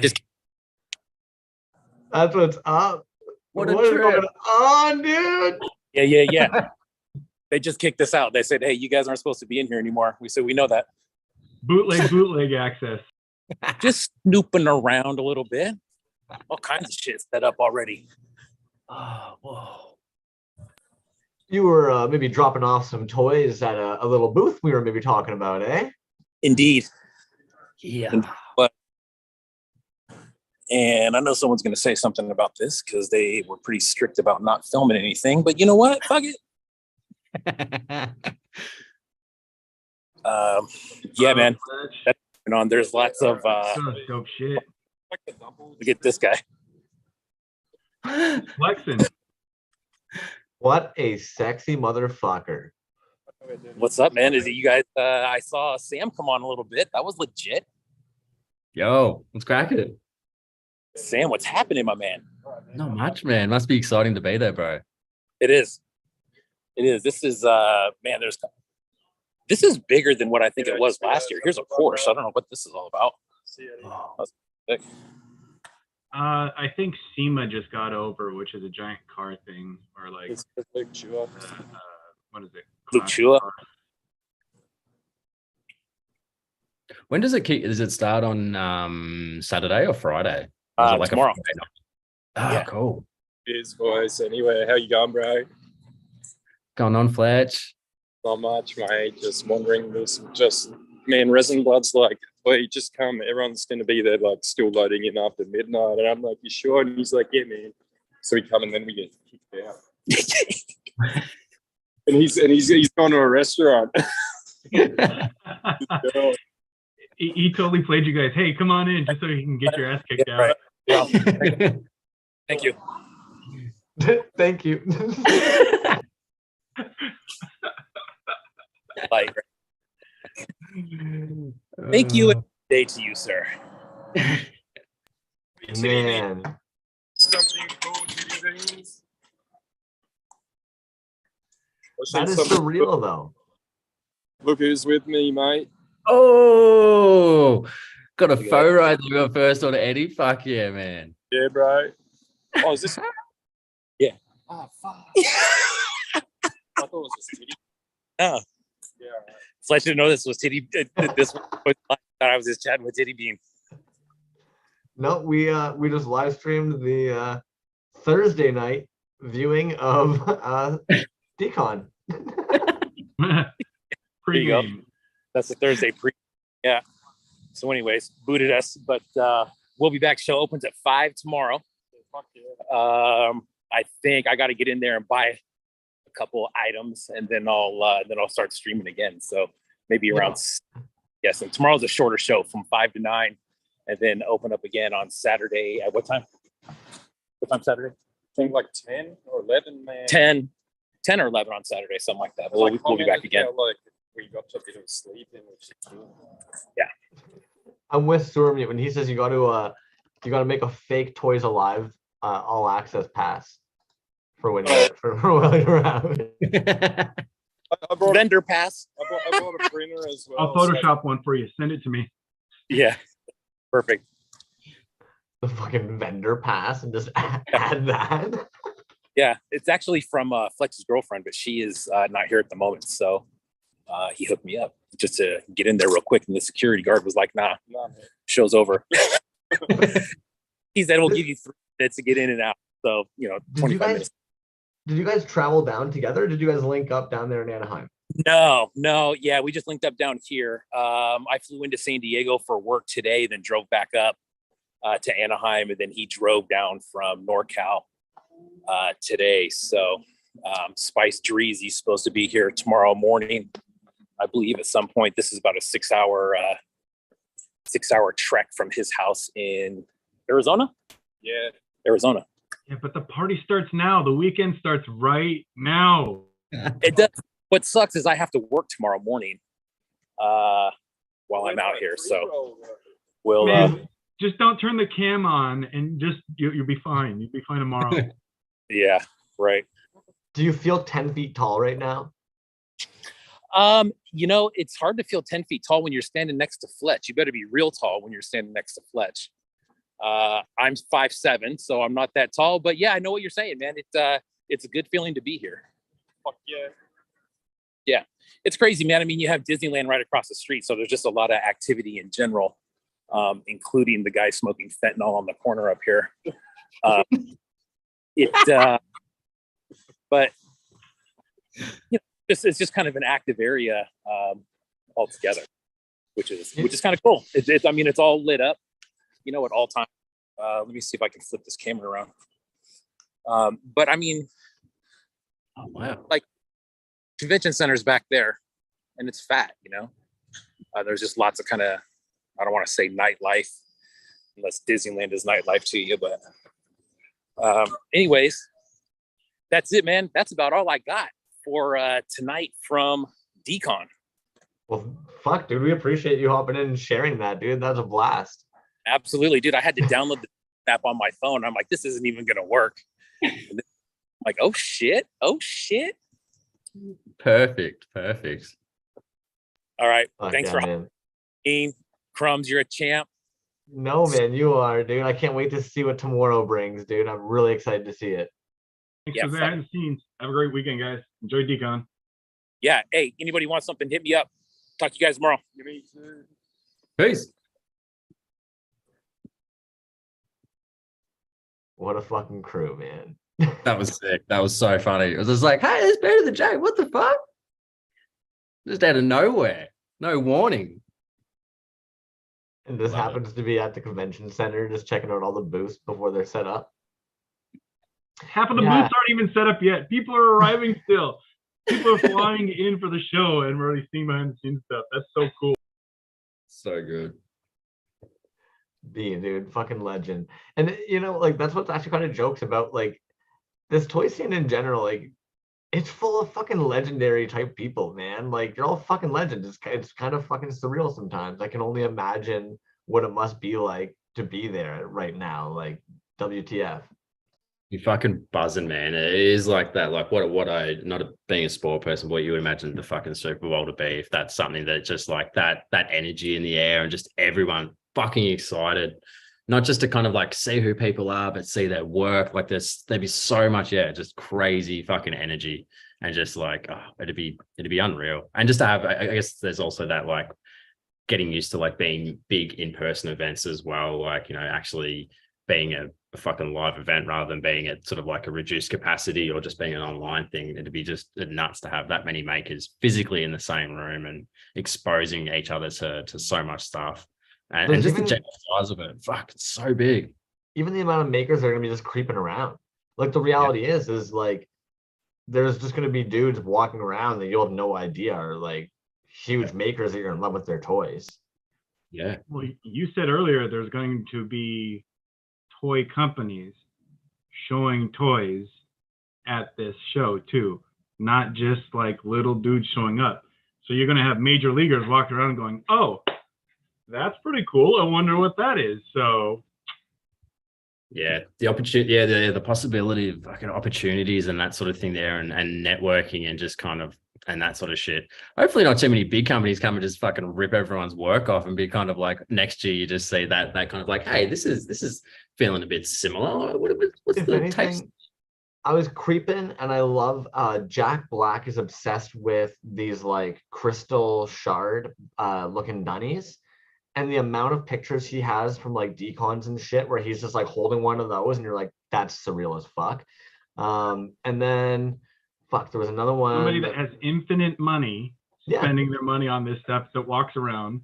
You have the Adam Savages that put on outfits just so that they can mingle with people, so that they can be fucked off and left alone, that all live in this area. Yeah. And dude from Robot Chicken there, like I remember he scooped up a Robot Chicken action figure that one of the dudes in the scene made. Maybe it was Mock Toys. I can't remember. Maybe it's MOC Toys, but he was holding it up, and in your brain you're like, there's nobody who should own that one of one other than fucking Seth. Talk about a toy finding its rightful home. But hey, Titty, you want to say something funny about hopefully the big makers don't rip off the little people, literally the little people who are bootlegging the casts and remold making the big guys. Hopefully. Yeah. Okay, cool. You're right. We've got the integrity, like we've got the the passion to the drive. They're just the corporation, man. It's the Damn fucking the man.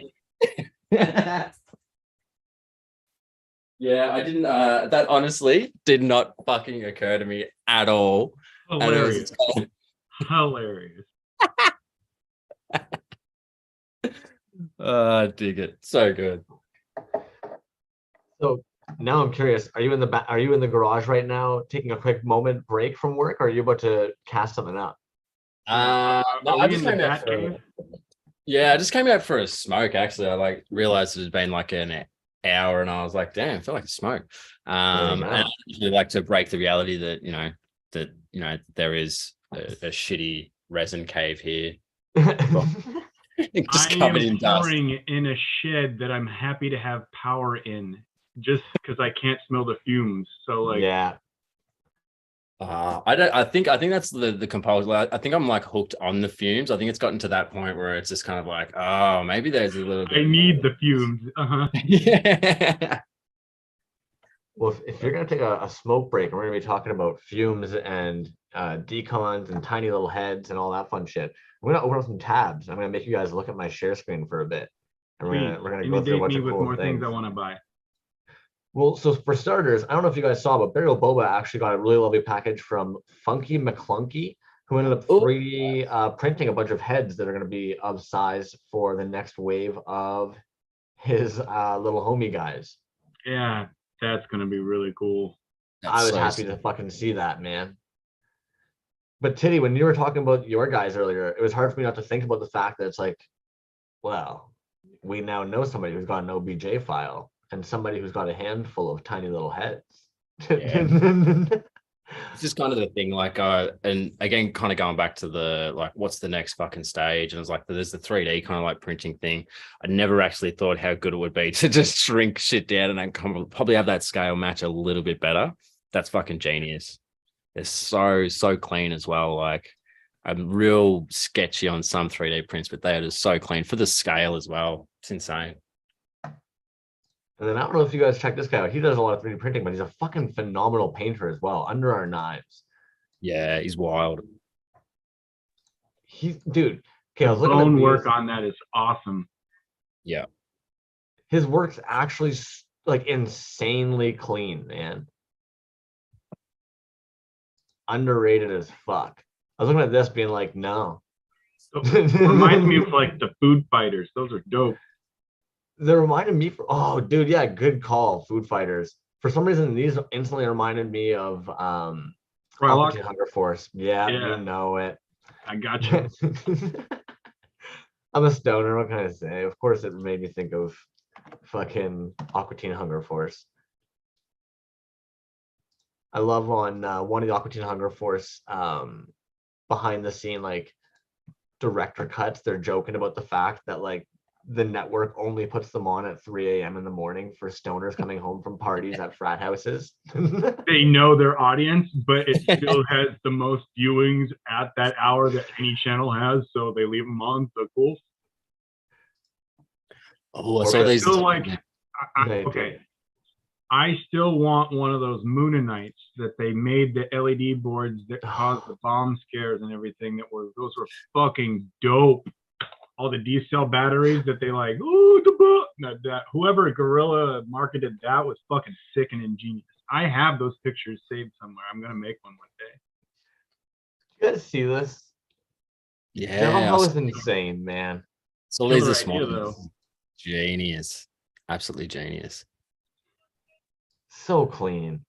He might be the one that's doing that. Somebody's doing a revolver shrink where they did the shrinking mold. I'll have to share that with you, Titty. Talking about shrinking heads and stuff. They did a mineral oil in their silicone mold mix and letting it dry to get a revolver in scale. It's cool. Nice.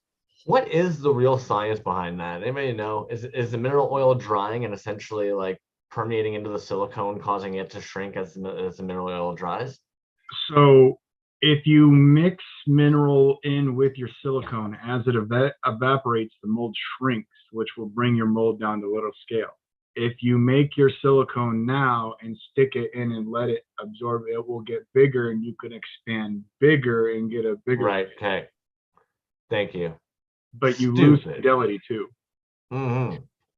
Less pulls, but if you just need a quick like increase or decrease of something. Yeah, but then you get the one really you hopefully you don't know, you guess. So but say it doubles 50%. You get one cast mold, then you already have that 50, and then you do a new mold and redo it, and then you get another 200%. Just work your way up or down. Yeah, I'd love to try it. I saw a dude, Australian dude, Factor. He did a video on YouTube that explained. I think he did I can't remember if he grew or if he shrunk, but yeah, it was that thing of like it grows, but it will shrink over time. But you just need that one good pull, some quick shit, and it's not like it's sort of fucking zaps together in 30 seconds. Like it's got that slow progression, so you get at least one, and then you're golden. It's a crazy experiment. There was a third-party company that was making a perfect smooth-on product that grew and shrunk molds, and Smooth-On bought them and have not let them re-release the crap out, and I don't know why, but they stopped doing it like a year and a half or 2 years ago. I remember Simeon Cheese was in love with that shit back in the day. I wanted to share this giveaway. The Isle of Misfits Toys is doing a giveaway right now. All you have to do is tag 2 friends to enter. It's not often that we see pieces like this from the Isle of Misfits Toys going up for a random giveaway, so I thought I'd share that with the boys tonight. And I'm sure we all saw these. These were insane. These actually dropped. A bunch of them are still for sale. But Tone Zone Toys did all the individual beading for all of these. Like hours. The collision of the art world was really smart thinking on that. It's so good. Wild to me, man. Like something like 2,000 beads per one. What? All hand beaded. And the gradient work in it too, like in the middle. Gorgeous. Absolutely gorgeous.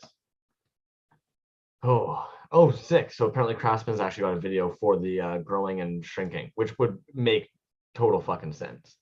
That man's a genius. I also wanted to share this for anybody that's interested in the Rainbow Yawn auction. It ends on Sunday. I know a lot of people might have their eyes on that piece. Look at that double cast. It's beautiful, this one, man. And actually, like, not that I'm saying like anybody should like vulture and prey on anything, but I did hear apparently the last one went for a pretty fair price on auction. So might be worth checking that one out on Sunday night. So fucking clear as well. And like the little teeth on it. I can't remember if he painted the teeth on or if the teeth are from the skull on the inside, but it's just like everything just lines up perfect. Look to be on the inside skull. Let's see. This will probably tell us.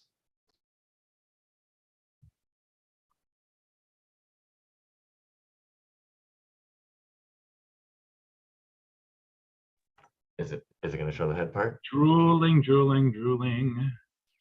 Yes, it's on the skull. Yeah, Beautiful. wow, Fuck. it's amazing. I wanted to congratulate Toxic Fumes Toyz because he's actually ended up selling out rather fucking quickly at the gallery that he was at, the Gallery 1988 show. So Gallery congratulations on shows. those. That's so cool. Dude, like what I couldn't get over was originally he posted in his stories being like, this one is the only one left. In my head, I'm like, how is that the only one left? That should have been the first one gone. I'd have to go with his evil twin first, the Bort or whatever his name was. Yeah. The purple clear one. Yeah. They were all fucking sick. Tokako actually has some new work up in the shop. It's pretty rare that they have stuff in there very long. So I would definitely say if you're interested in their work, I would check it out sooner rather than later, because it always seems to fly really quickly. Another artist is interesting. Share that artist. That's really interesting. I don't have them. Yeah, this is definitely one of those ones where it comes back to it's like art toy world definitely hitting hard.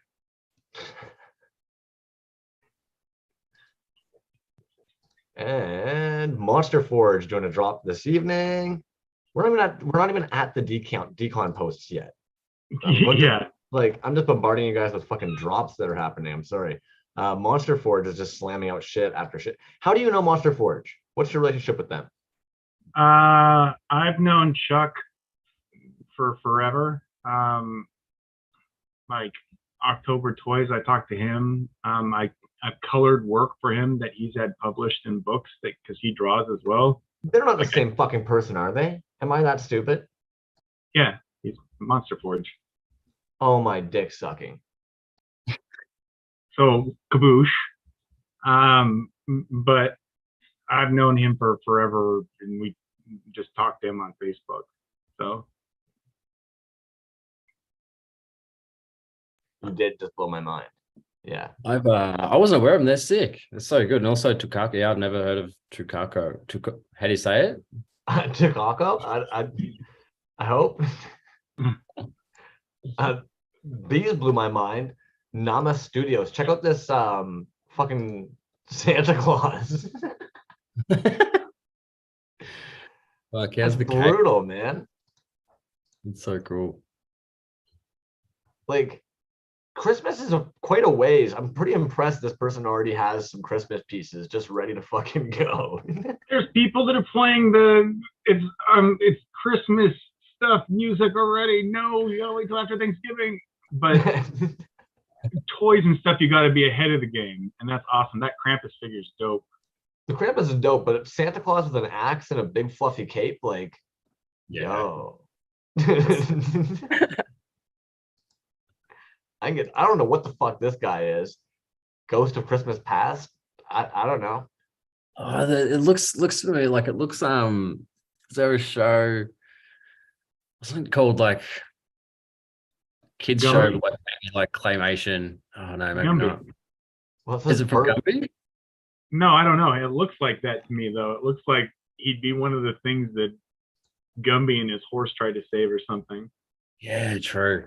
Maybe it's just like Somewhat- nostalgic mashup, but it looks so familiar but can't place it whatsoever. Someone in the comments will probably end up knowing. I'm curious about the Burke, Where's My Dinner? That's got to be a reference to whatever it's from. Yeah. Those claymation. Shed Quarters is onto it as well. Okay. One of you guys has to let us know what the heck Like- that's from. Bump in the dark, or I don't know. It was sorry, just trying to. Oh, cool. Astro. Astro Toys is dropping these. It said tomorrow in his story, so I'm assuming that's for tomorrow, like being Friday. This guy's up to some strange stuff all the time. He's the one that earlier I was talking about those Soma Rangers. Boom. Yeah. He ended up bootlegging those recently, and like I haven't seen those in years until he booted them, man. He did the light up ones, and But that's where'd it. you even have one to reboot? Did he even come across it, or is it one of his from then to reboot? You know what I mean? I want I to know think- these stories. I And he think I also said, asked like- him about it, and he mentioned that he saw it at like a thrift, and he thought it looked dope. Decided to bring it out. Smart. Little People Cookie Monster, Jazz Wizard says. I don't know. Fuck. Astro Toys is a drop happening tomorrow. What else we got happening? Toy World. Saturday the 19th, Plastic Geek. Gonna be dropping. I don't recall this figure. For any Ghostbuster fans, you guys might recall that character and know the reference better.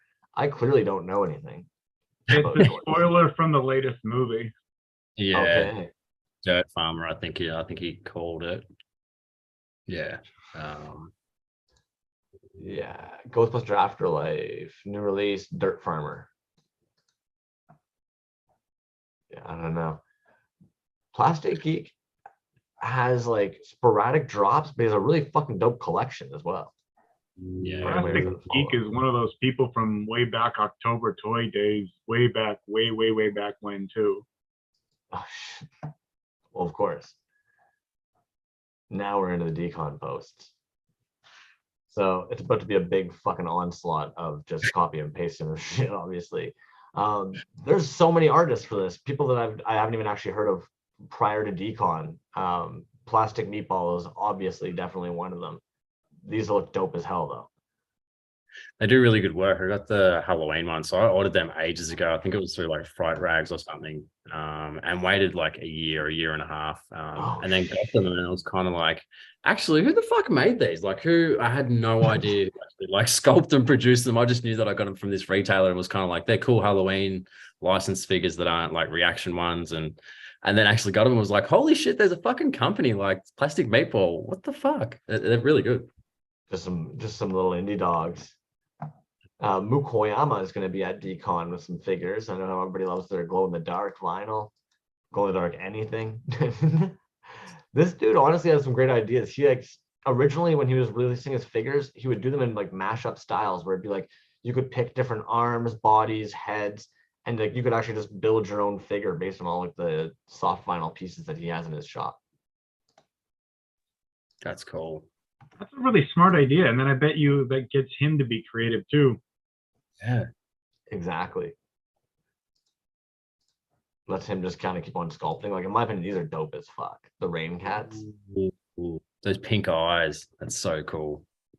Yeah, like here's a colorways to make your brain pop. Those were awesome.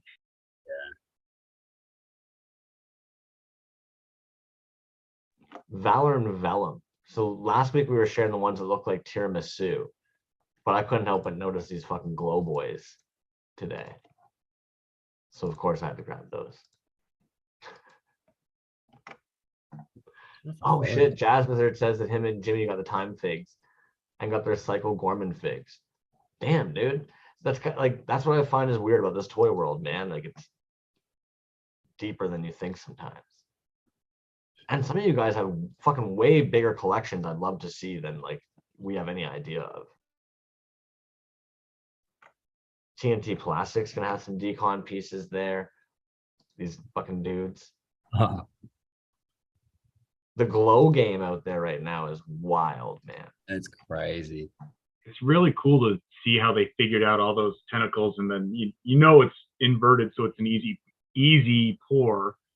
Yeah. But in the 3D, when it's reverted, when it's right, when it's that way, really cool design to it. Yeah, there's something like kind of, they're simplistic but dope. Like that's fucking dope. That's awesome. Like, what are we talking about? The marbling that they get too is awesome. Yeah, like what the fuck's going on here, fuckers? That looks like legit fucking stone, like some sort of crazy like rock, and then someone carved the shit out of it, like, and that like that shine on it, and that is insane, like porcelain. So many like gradients, like so many powders, so many like what the fuck? They're like marbles. It looks like fucking like blown glass or something. Like, fuck. So this is what I find, we were talking about earlier about how it's neat how decon works, like how you have to kind of watch this kind of shit. It's like Trash Panda Toys is running booth 1438, but they're gonna have a bunch of TNT Plastic with them. They'll have some Ghost Fox toys with them, Sir One Collectibles, TNT Plastic, Scala, Toyman Johnny, Snack Rabbit, That's Magic another Toy. like that would be another decent drop, and it's somebody's table. Yeah. Somebody's. But again, it's crazy. You wouldn't necessarily know that all these different artists' work would be at that table unless you caught this kind of shit. It's kind of wild, man. I don't know. Like Ghost Fox Toys, these people are going to be at that booth. And I saw that they were actually going to be like physically at Decon. So it's like, oh shit, you guys have some insanely nice work as That's well. a really Like, cool sculpt on those. Yeah, it's so cute. it's like clean. It's just Yeah. clean as shit. Like either fantastic photos, but like no, that just looks like really, really, really clean work.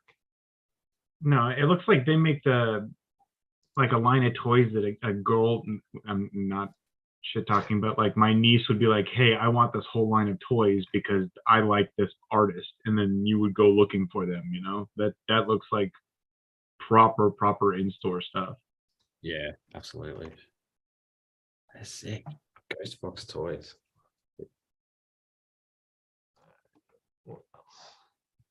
What else we got chilling here?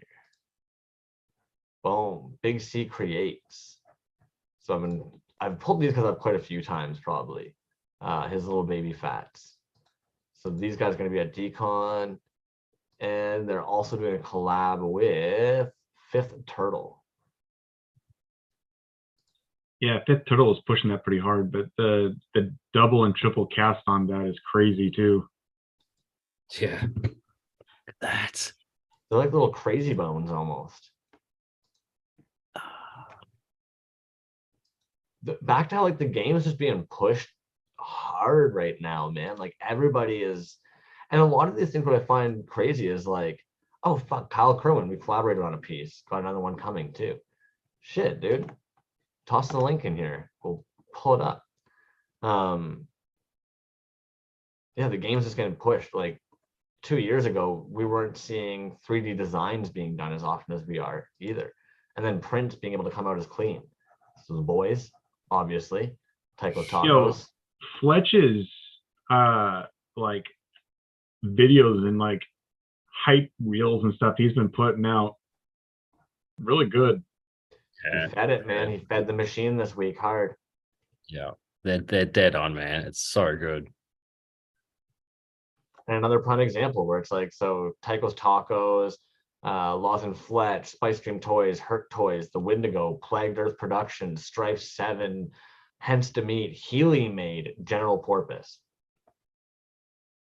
Like that's another like show drop that's happening at a table. It's just crazy. I have like pieces from every one of those people I would buy. Like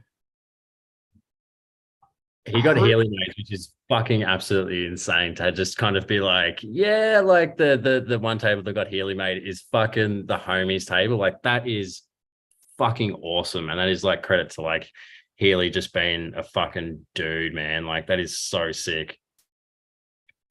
Healy's a dude. He's a dude, man. Yeah. I don't Toys know. on tap, beautiful.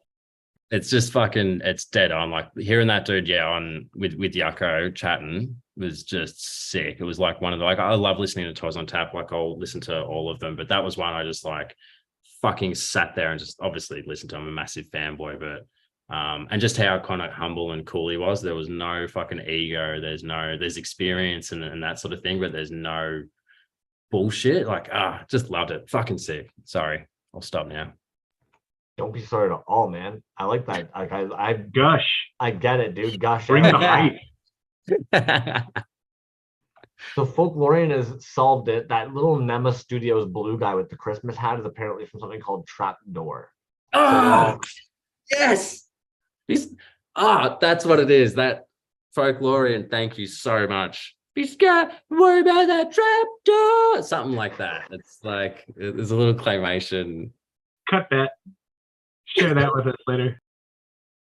Yeah, I did not have that growing up, so thank you for that, Diddy. Those sculpts are dope. Those little slimy guys. Yeah, Being Legion art. It reminds me actually a lot of Hobo Toys has some little dudes like this. But Yeah, Dean Largent art. I wasn't familiar. I'll be honest, man. If I was, it was in passing. I certainly hadn't had a chance to like peek it out. But that's decon for you. Fucking Mecha Ducky creeping in. I bet you've been watching this whole time like a silent weirdo.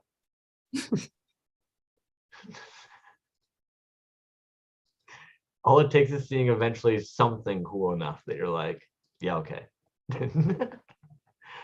Yo, this dude, the fuck's going on here?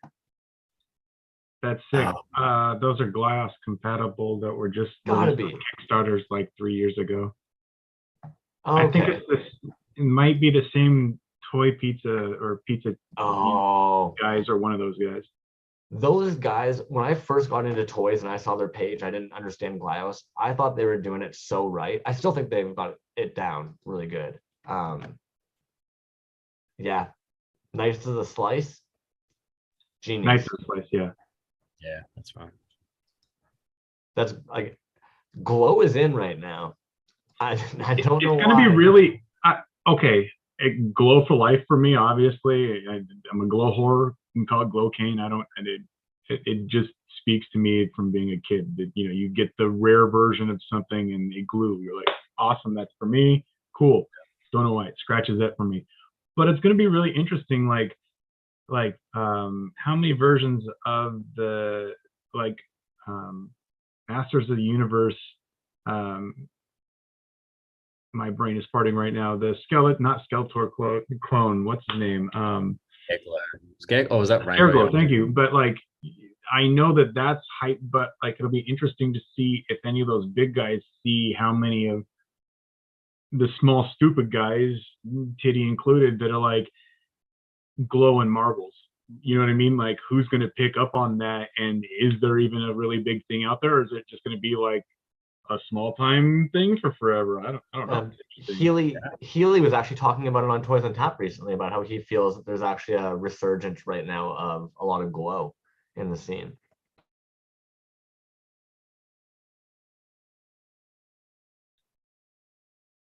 Something to watch. Give me no. So these guys though, 6-inch marble vinyl kaijus from barely available, but like, excuse me. Even the amount of double castings that are out these days. These are so cool. Again, like, I really do think that the skill level is just exponentially growing right now. The ease of access to vinyl, the ease of access to collaborations with people doing 3D sculpts and stuff, double casting, like, what are we talking about? Such a snug fit, just snug, so good. I don't feel like we were seeing, and actually, you know, Skilled One, would you say that that's been around for a long ass time and I'm just fucking a plebeian? What's that? Double casting, triple casting. No, I mean, like, you kind of seen Kaz kind of fuck with it, how he always like cut things in half, and those artists do stuff like that, and then, you know, like morph it into a cast of clear on the outside or colored on the outside or airbrushed a tint on the outside. So it's always kind of been around, but like the level that a lot of these people that are like what a Du Bois art, the way that he does the head in a head and like the different sizes and everything like that, nobody's fucked around with that. It's at such another level these days. Like, even Titty with the little Frankenstein heads inside of the Super 7, or is it Super 7 or is it G.I. Joe that you Cobra Commander? I did both, I think. Oh, I put brains in the G.I. Joe and then I put the skull in the Frankenstein Super 7. so like everybody doing that, or what was that BJ the J piece that was the not Man at Arms, but the other dude that was half carbed and clear that he got the other day that was sick. Yeah, The I He-Man can't. piece. Yeah, I can't place. Was it a Rainbow Beyond one that he ended up getting, or it would have been one of the Hurt Toys? It might have been.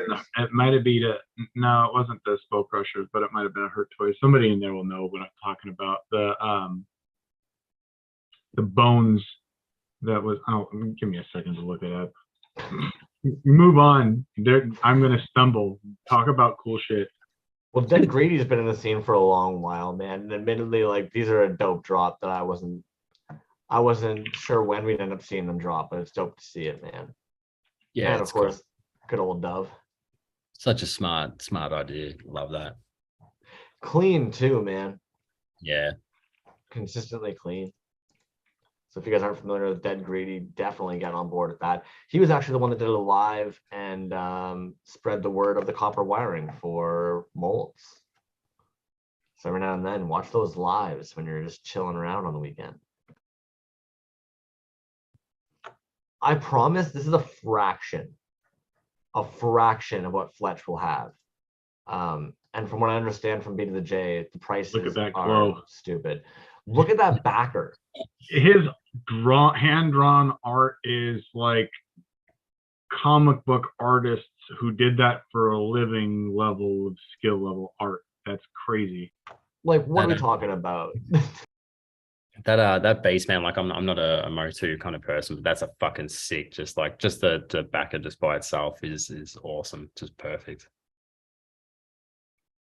The expression and everything is killer. He's very talented, stupidly talented. And like these are just the headers, man. Like, and like what? See, but the problem is I could be like, hey, hurt everything on there, how much for all of it? And he'd be like, X price. And then he would still go, and that would be a third of what he had ready to go at that show. Yeah. Yeah. B to the J basically messaged me when we touched down, being like, you want to see what's in my bag? And then right away it's like starts this fucking picture after picture of all these hurt toy pieces, and you're just like, yeah, that's a lot more than I thought. Cool. With the amount of stuff that hurt and he had to be carrying around in their bags, I would feel like I had like $100,000 on me. It would be hard to play it cool, just be like act normal.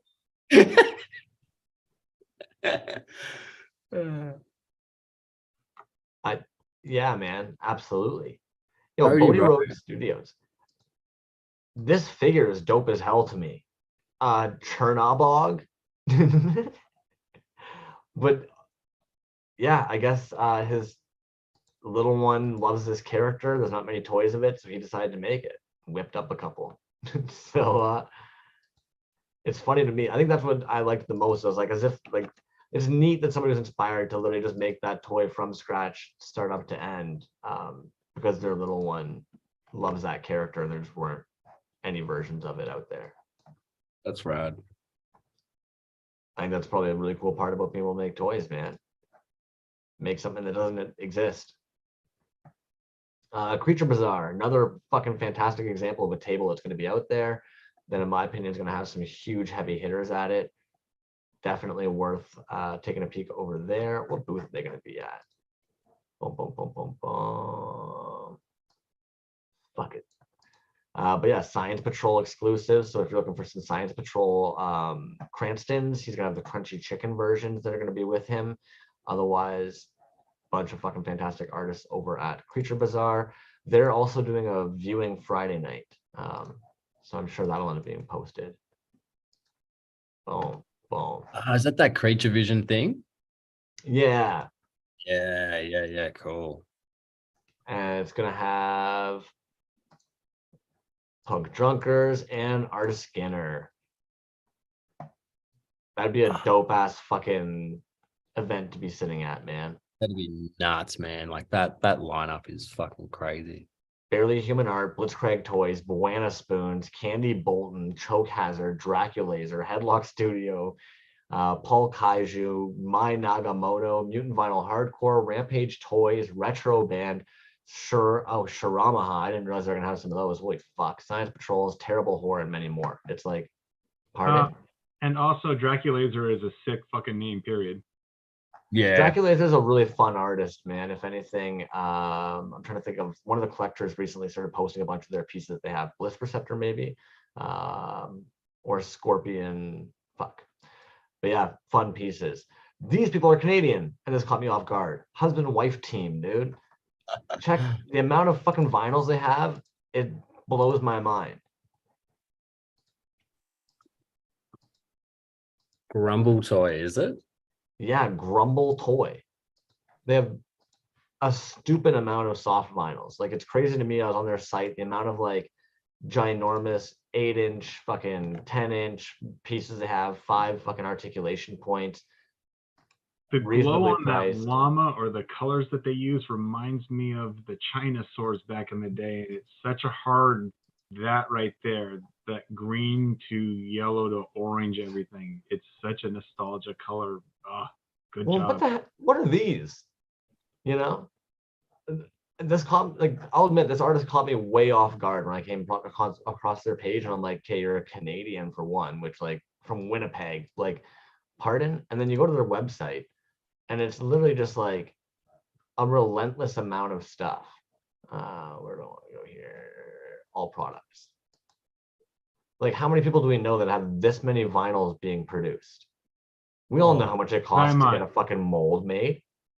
Holy shit. So it's like, so wait, what is going on here? You know what I mean? Like, and like The big only pieces, other person that's doing that is Zymot. 9.5 inches long from nose to tail. 5 inches tall from bottom of his foot to hump of his back. $55. It's like, excuse me? That's a monster of a toy. So yeah, definitely Grumble Toy caught me off guard the other day. And I think originally it was because of these fucking stupid looking dogs. Not to be You a saw it dick. and you went to buy it, didn't you? I saw it and I was instantly just like, yo, those are fucking jokes. 420 Newman night, man. Anybody who has been in, I still added your name to the wheel of death, and I will draw out some giveaways at the end. We're just chiseling through decon shit. There's a lot of it. I'm sorry.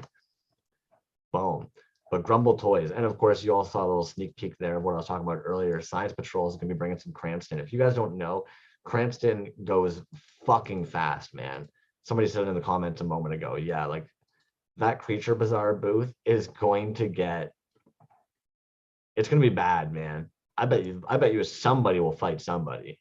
Vinyl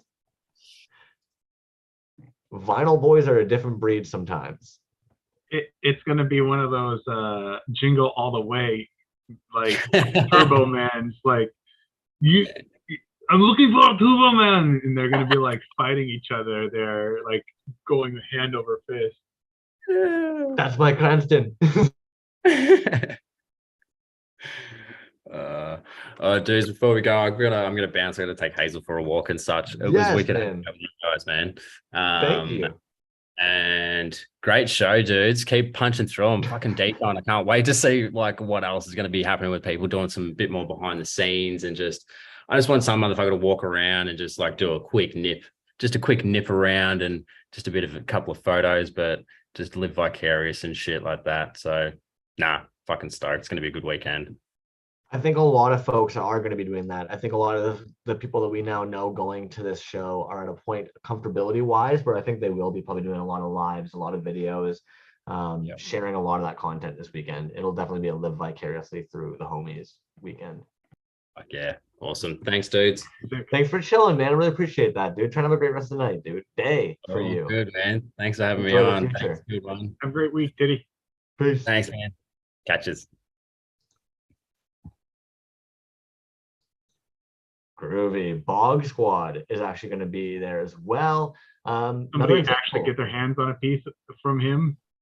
That's kind of what I was thinking, man, is like, this might be your opportunity. If you've been waiting for a Bog Squad, like this might be your chance. I'm still kicking myself in the dick for not getting one of the glow in the dark doors when I had a chance, because I saw it and I was like, I'm thinking about it, and then I missed it. It's stupid. Don't. If you ever question yourself, buy it, resell it later. Just buy it. Buy it, resell it. Trade it. Just put it into your collection. You can use it for trading fodder or sell it again for another piece. Buy it. Don't question yourself, buy it. It hurts, eh? he never misses either, dude. These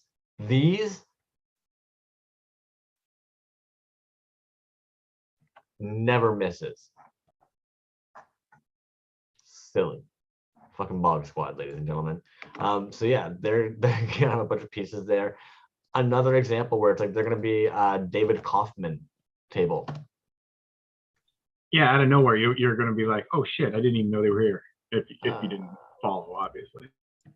1249. I probably already actually have them on the map. I'll pull up them. I'll look at them. I'll revisit the map. I'll share that screen map of the map again, because I would have had Bog Squad selected on there when I found the Kaufman table. Party show at Clutter with, oh my god. I couldn't even imagine a Clutter show.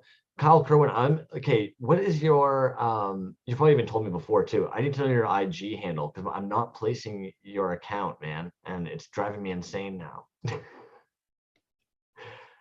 Because what are you doing at a Clutter Magazine show? Just chilling out with all the fun homies.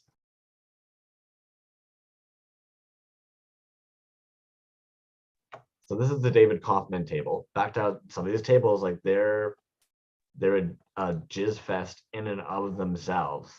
4, 5, 6, 7, 8, 9, 10, 11, 12, 13, 14, 15, 20. Just say 20. And it's called the Secret Handshake Toys. It's like, yeah, jokes, man. How would you know if you're looking at a bunch of tables on that map? The Secret Handshake Toys is actually going to be all those people. It's like, okay. That is a lot of work to try and absorb and take in. Like, Which is at 11:49, by the way. 11:49. Yes, sir. There you go. And 12:49. So like, all right, let's go take a look at the fucking map here. Fletch and them are up here. Tycho's Tacos, 11:49. Yeah, literally directly across from Tycho's Tacos is Secret Handshake Toys. I like to call it how to spend $1,000 in 2 minutes. Might as well be, yeah. Check this out. So Peter brought up a good point. He recognized the numbers. So yeah, Tycho's Tacos is gonna be right here. Secret Handshake, 12:49. Candy Bolton with Barely Human gonna be sitting right here. Greasy Crepes, God Beast, Buena Spoons, Rampage Toys, Grumble Toy, that artist we were just talking about. Creature Bazaar over at 1449. How don't I have Creature Bazaar fucking highlighted here? Look at that. Boom. Boom. Get out of here. Yeah, like literally, like this whole little alleyway is going to be insane. Not to mention, you've got Plastic Pizza over here that has a whole fucking crew of like Dr. Plops, Mr. Mento, Fat Dads. Oh, and then down over here is Ghost Fox Toys, who we pulled up some of their work earlier. Trash Panda Toys has that table that we were discussing, all the fucking different artists that are going to be sitting there. That's what I mean, man. Like Zimit Co., our boy, is going to be hanging out right over here. Max Toy Co. is right fucking there. Like Glowman Dan, if you want to get yourself one of the fucking Glowman Dan pieces. Good luck. Finally. If you actually want to see one in person, yeah. Like, dudes, I promise. I was scoping tables. Mile High Safubi is gonna be chilling. Yeah, right look, here you sniped deep in there for the little baby too. You did some good work, sir. I was nerding out, boys. I'm telling you, like I was looking at this trying to plot, like if I were imagining. Okay. Come back to this. Go back to the other stuff first. We'll nerd out on this. Okay. Oh, frick. So yeah, David Kaufman page. Again, they're gonna be directly across then from Tycho's Tacos. Go and check it out. Tons and tons and tons of quote unquote decon exclusive work. My goodness. I'm not cool enough for an art name. I'm just my name. Well, what the heck, man? Now I feel like a loser if I'm not actually following your account, dude. Resin Blood's gonna have some work over at Tycho's Tacos. I think we've been pulling him up almost every week at this point. I said we weren't gonna pull up all the boys we originally pull up, but apparently. Hey, if you're making new stuff, you're gonna get talked about, and you realistically, isn't your Toys Alive channel about like getting small time people talked about? So why wouldn't they message you and say, hey, look at the cool stuff I'm making? Fair. You know what? Surprisingly enough, you guys don't actually reach out with stuff you're making too often. You do make me fucking hunt for it, SOBs. Delicious again, Peter. I'm pretty sure this is like a legit like collab piece. Like you don't often tag the artist you did the piece of if you don't have their permission to make a figure in their likeness. Yeah, and especially like one that looks super like them. Yeah, Delicious again, Peter killed that piece, man. I can't get over that. It looks like a 3D scan print. It's so well done. But then the paint app on it is like ridiculously clean. It clean. looks like it's under the chain. The chain literally looks like it's sitting on top, and you have to go and somehow do that at some point, you know, crazy. He's an example, in my opinion, of like, if anybody sits there and wonders or thinks like, oh, like how did they get to, it's like, just take a scroll down his page. He does not half-ass a single thing. Like this individual literally like only knows one level, and that is 1010%.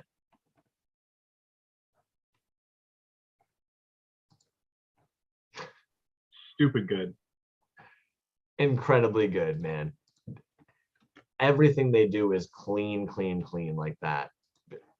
I don't understand. I don't understand where the skill or the patience comes from, to be honest with you.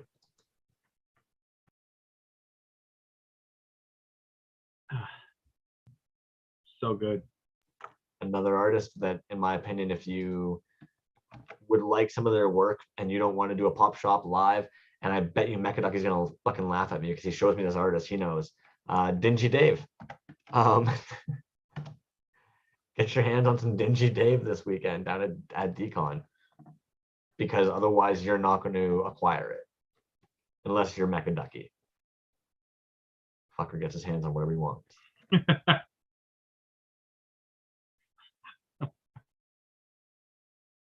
You know those dudes in the toy scene, man. It's some of the things, it's about who you know to get what you want for your collection. And sometimes it's about who you know so that that person will release something from their collection to you. So. And sometimes it's you just go down the rabbit holes, like you just said, of what clicks for you. And suddenly you find yourself in this sea of people that you're just friends with that make some really fucking cool shit. This is going to be one of those booths that we we're talking about, Max Toy Co. Like, in my opinion, this would be one of those pieces that you grab at Decon. Look at how meticulous and tiny the figure is that she's holding. It's a Safubi of a Safubi caster with a Safubi. Like, are you familiar with the original too? How dummy good is that? I love how it's such a niche of it, but it's what a beautiful homage, man.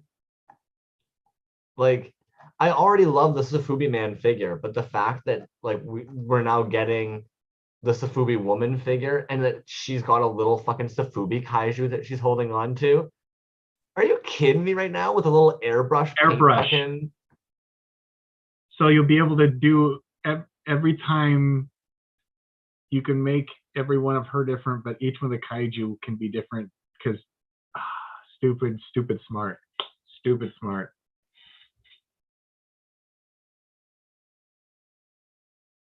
Toy people. And this is where sometimes for me it's like they're like that when we talk about the toy versus art and stuff, it's like it's one and the same for my brain personally. It's not even a debate or an argument. It's like of course this toy is art for me in my brain. It's just what it is. some fucking moral snacks. This is one of those guys that's like, go to decon or know the right people. Yeah, but when they're doing it like a drop of 5 of them, you know, like once every 5 or 6 months, of course it's going to sell out almost instantly too. So That's a different discussion and beast about vinyl altogether.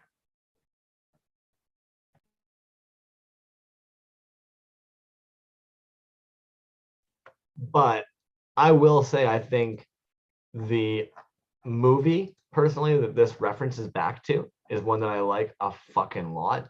And I think when I saw that figure get sculpted up from imagery to like actual sculpt to then be a figure, that was a fun process to be able to see on their page. I love all that behind the scenes stuff, like, because again, it gets the creative juices going, or you see, oh, they did it that way. You know what I mean? Like stuff that unlocks, or you see, I mean, like that come to completion and somebody's realization. Like I live vicariously through that. So like watching Monster Forge, you know, pump something out once a week, and it's 5 things or 30 things or whoever's doing it. That's so cool to see. It allows you to feel like you're participating in the process a bit. Participation is weird for a community. I mean, but it's also hard because like Nim's like, hey, I think I'm going to go from 3.75 to go to 8-inch. Here's an 8-inch finger I made in 4 hours. Check it out. Here's a card back and 2 things I made for it. I made 35 of them in 2 days. It's like, holy shit, dude. What are you want to talk about machines? Jesus. He's definitely a machine, man. He pumps out, and those paintings have been pumping out lately as well. Insane. I came across this page earlier today. I just thought they were fun. A little bit larger than what we normally look at, but yeah, I liked them, so I'm sharing them anyways. Just a lot of fun. Not sure where the booth it'll be at. So Calico Chris, man, when you find out, definitely make sure to send it to our DMs. I'd love to sneak a peek at what your homie's been making. Because I'm a weirdo that way. And Kyle Kerwin, I'm going to creep up your page in a second anyways after I pull up all the decon shit. And it seems like a never-ending supply. I can't believe you guys are hanging out for this. Still got unboxings to do on your end as well. I'm going to make you have to rip into those when we're done this. And still have to draw some fucking wheel of names. This is what we mean by decon being a fucking force, man. Check this shit. Well, it doesn't help that I'm sitting here gushing over shit too, but oh, those are beautiful. That's smart shit. So odd. My brain doesn't really know how to take it in. 3D printing has just come out with so many cool stuff where you can do stuff like this. It's so cool. Well, like, there's not one thing that these people are putting out that isn't really cool where I'm like, what the fuck? Like, the shapes, the textures, the paint apps. What are we talking about? Oh, there's a figure that reminds me of. I'll send that to you at some point. But just relentless. All these caps with fucking JFO is killing it, dude. Okay, so Kyle Kerwin, man, you're selling yourself a little bit short in the comments there. Like, you're working with people that were really sitting here like wooing over. Like, what are you talking about? Cosmo Toyz is gonna be there this weekend. These look like fun as hell, man. Necronauts. Excuse me. Super cool with that too. That gave me really good ideas. That came across because I follow Cosmo. Look at that. Yeah, look at that. I know this is what originally I think I had it pulled up on another tab, but yeah, this is what originally pulled me to their page. Because I was looking at this like, what? You want to talk about what are you talking about? That's what are you talking about, sir? Like, sorry, you can't find that at a store. Why? a human being at their home came up with this and brought it from concept to fruition. What?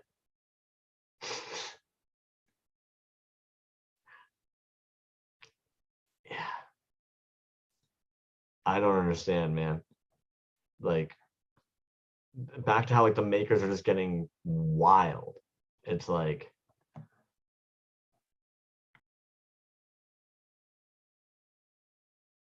I don't think 2 years ago I would have expected to see some of the shit we're seeing, let alone right now. No, and I kind of like the fact that people aren't afraid to experiment at this point, because like somebody doesn't buy it. Okay, well, like again, like so you cut the toy apart and recast it, do one of the awesome toy bash things that everybody else does in the future because it doesn't sell for 2 years. Who cares? Like, there's the amount of cool stuff that people are willing to like, look at this. Speaking of, but like to be able to do like the holiday special stupid shit, that's awesome. Was that a stripper hologram 3D rendering in the back too? Did I catch that? Hilarious. Yeah, yeah. It's so detailed it almost looks like it's a little resin glow in the dark casting clear piece that comes with it, but I can't tell. I don't think it is.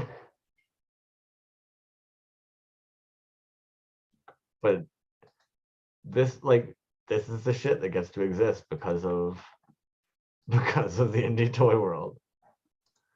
This dude's gonna be a decon, man. Looks fun as hell.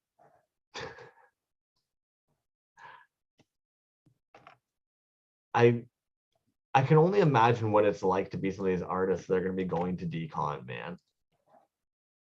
I hope it's nothing but exciting for them. Well, it's kind of like it's little big leagues. So what, like AAA before hitting the majors in baseball, right? So like the big leagues close, so you're getting that a little taste of it right beforehand of the like big stuff. So like you have to feel that excitement of it, or like the energy of everything at that point, right? And plus, the more excited you are about it, I do feel that's going to breathe into the experience that other people meeting you are going to get from it. Nim is good at doing that. He's good at attaching you into the last Bastion booth. Okay. He plugs you into the energy that he's bringing to it. That's what he does. Yes, that's spot on. Good way of putting that. This person's paint apps are insane to me. The simplicity as well in they've got these like cat figures. Boom. Look at that like awesome simplicity. Like damn well what that is. But there's just something about like, yeah, but it's like the porcelain work. It almost looks like somebody that was doing the hydro dipping to get the like having to print to get that kind of quality. He's straight up painting on figures. Or like, I love how he did it in a way that would look like wood carving in clay. Smart. So then of I course like the contrast of the smooth to it though too. Oh, dude, it was tripping my eyes out the other day when I was looking at it. So I was like, wood carved? No. Yeah, man. Smart. Like, and then good balance and shape to that figure though too, how it stands on its own there. These fuckers.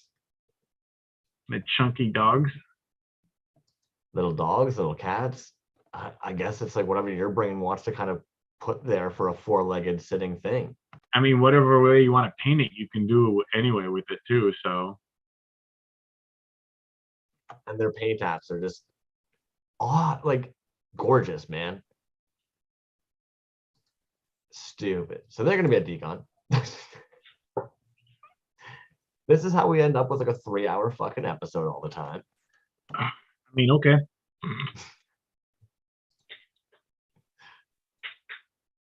It's good shit. Why would you? It's still so cool. Max Toy Co. Of course, I ended up on their page several times. Sad Salesman looks fucking dope. These look fun as hell, man. Look at that.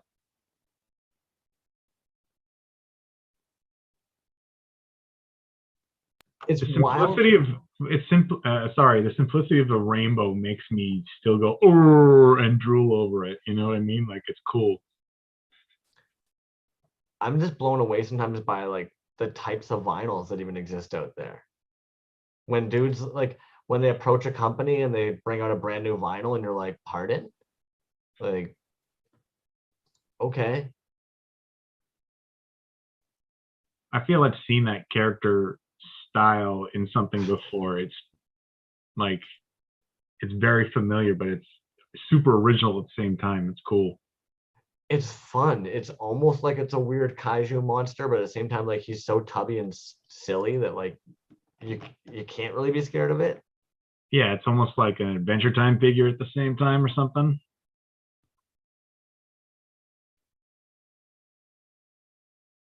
Mechaducky, that's what I'm saying, man. We gotta pull you in sometimes and get you to look at these fucking soft vinyls. I'd love for you to fucking talk it up. These guys look fucking dope. Lucifer. These vinyl. I can't remember if I ended up looking earlier if they're resin. Ah, fuck me. I'm gonna go with resin. What's your guess? Maybe. Resin. Maybe. That looks more like Resin. those are resin. But like even the carving in the legs is super smart. You know, I know there's wood on fire, but the concept that they have to it, they've given it more than that. That's really cool. That like extra little bumping of the lamp. Oh shit, dicks. Yep, that speaks to me. Sorry, dude. Hey, what was that comment you said the other day on what was one of Strafe's comments or posts? The marble astronauts or robonauts he's doing. You said oof. That's the feeling that when you see something that makes you go like Oof. that, like almost a tart feeling on a sour candy. That little, you know, like that feeling. Like, oh, okay, I want one of those. Like, it's a physical reaction. Like, I need that. All right. Okay. As if you just nailed that down. Yeah, it's tart on the palate. It's an eye tang. Like, oh, okay, that. Oof. I need. If anything, like I could, I'll be listening to certain like really dirty, like tacky metal sometimes, and that happens. Where all of a sudden you're like, oof, and like you can tell, like you just like the nose goes up. You're like, oh, what the hell, man? Bam, bam, bam, bam. You're like, oh fuck, okay. Those techno guys, when the drop happens, you watch somebody go. That's kind of it. Like when shit gets thal as fuck, you know. We used to call it the dick sucking lips. When a guitarist would be like playing on stage and all of a sudden they're about to shred, they'd like put their leg up on the PA and all of a sudden they just get this face of like, bam, like they know like you're melting inside. The guitar solo squint face. Yeah, Mecha Ducky nailed it. Fuck. Oh fuck. So blessed Oblivion has these monster. Anyways, back onto the drops of Decon, yeah. Dude, these mashups look fun as hell. I believe these are vinyl. The colors on them look great though. It's fantastic choices too. A fun way of getting a couple different pulls and then diversifying them without having to do any paint yourself. Mm-hmm. Smart. I saw Simeon Cheese had one of those back in the day. He must have gotten them at like 5 points or something. I thought they were fucking great. This is fun. Maybe I'm old school. I do like my wood toys. No, we know you like wood. It's all right. No, that's like there's a style for that, like super contemporary modern, and I like it how the colors, the contrast of like that blue to orange and the yellows they pick, even the like design on the bear's face is awesome. That's a great style to it.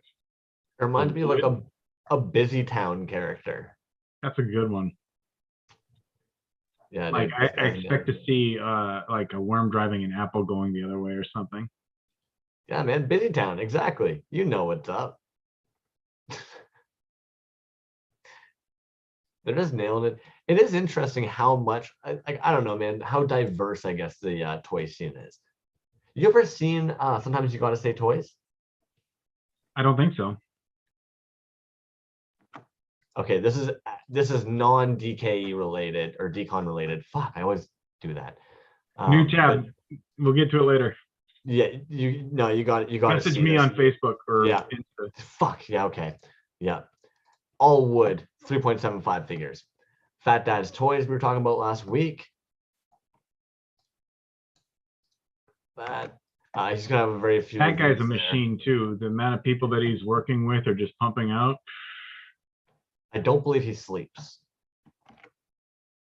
Who is driving car? Bear is driving car? How can that be? Fuck, man. All right, we got this, guys. The God Beast, as we were looking at earlier, they're going to be in that Tycho's Tacos corner of makers. He also probably has some resin casts or other stuff there. He brings other stuff too. That's just what he probably. That's probably a DK exclusive or DK. And I believe it's like a new wave that he's releasing. But yeah, you're like, this guy's been in the scene for so long, man. He's gonna have shit with him. Well, he was one of the original resin casters back in October Toys. He and his sons were sculpting stuff. His kids are like graduating college and shit now. Jesus, man. Trash Panda is gonna have that table we were talking about earlier at DesignerCon. They have a lot of different fucking makers sitting at their table. Get on it. Being Large in Art. Kyle Kerwin, I can't forget to pull up your page. I'm going to be on that for a bit. Priscilla Art. If you guys don't know, Priscilla Art actually does lives on Saturdays generally. And we'll be sitting down with other toy makers and artists and talking to them about their work, but also an insanely talented artist. They're going to have some dope ass work at Decon. My God, man. So many Decon pieces. Instinct Toy is going to be there. If you're not familiar with Instinct Toy, they make a bunch of these. This is actually an artist that Mechaducky got me into because of this fucker. That's really cool. Yeah, the fluffy monster. He's fucking cute, man. I guess it's very popular now in the vinyl scene, and I can see why. Even the like variants and textures on this figure with the paint app is insane to me.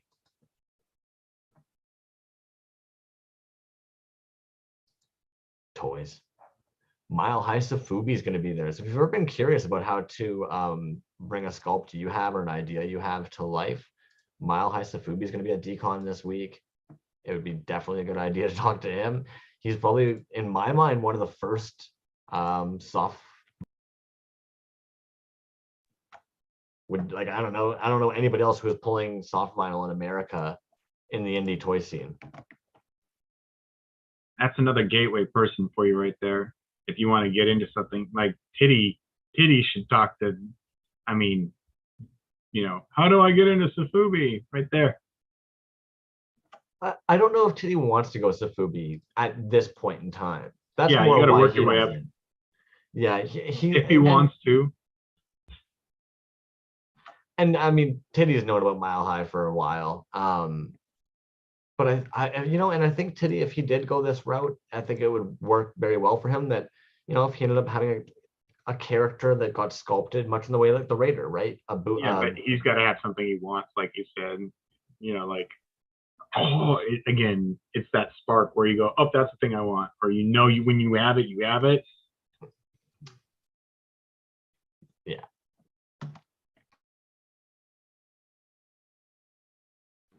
Snack Rabbit's going to be at the Toy Pizza booth.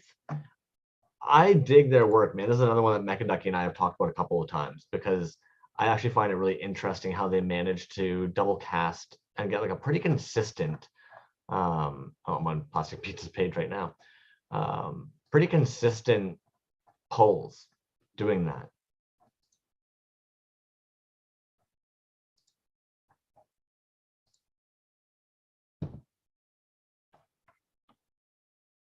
I personally wouldn't know how to another idea, like for lack of a better term, a sauce packet. Like I'm dumbing it down. I'm not trying to make it seem that it's that easy, but to take that and to make it into so many cool things by tweaking it and everything else. I love the fact that people are so creative and taking a single idea and going, and this, imagine, it's cool. Well, you make it your own, right? Definitely, like I would say, like the more that you do that, and they clearly have like an actual like snack rabbit shape that they use as well. But people get familiar with seeing that. Jeff Maxfield's gonna have some fucking dope vinyls out at Decon. I get blown away by this person all the time because I don't really understand like how they have 314 followers, but they just have so many of these freaking rad as hell vinyls made.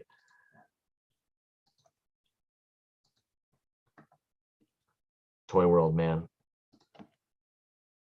Night everyone. Night Calico Chris Tattoo. Sorry guys, I know we're pushing the envelope pretty fucking hard tonight. You're all feeling like you're in like a fucking university lecture, just seeing all these fucking page after page. Trash Toy Studios does have a booth. He'll be walking around with a case full of rad as fucking goodies. So keep your eyes peeled for, I know he's got a picture of himself on here. This individual, this person with a briefcase. Stalk him. Stalk He said them. that he'd trade. Oh shit, doing trades too. There you go. But Get yeah, some he'll be, good goods. yeah, he was actually doing new polls today too. Fuck, of course he doesn't have it shared. He was doing brand new polls today to I've feed the got some of machine. theirs. Of some of the new polls? No, I ordered some of their stuff. I wanted to get. Anyways, we'll get to it. Dude, I love their work. I've got one. I know over you there as well. inspired me to get their stuff. Thanks. Bye. Okay. Galaxor. So we're going back to some Glios, I believe. Tomorrow Yes. at the DesignerCon. Another Glios individual. Have you known them for a bajillion years? Of them, yeah. I don't personally talk to them. Nothing against them, but No. yeah, they're just in the scene. They Fair. have good stuff. There you go. A lot of the Glio stuff looks very polished. That's the best way I can put it. It always looks very, very clean and polished. Figure X will be at Decon. I believe that B to the J met Figure X at a convention last year, and that's how they came into our little circle of knowledge. He was at a very far back booth.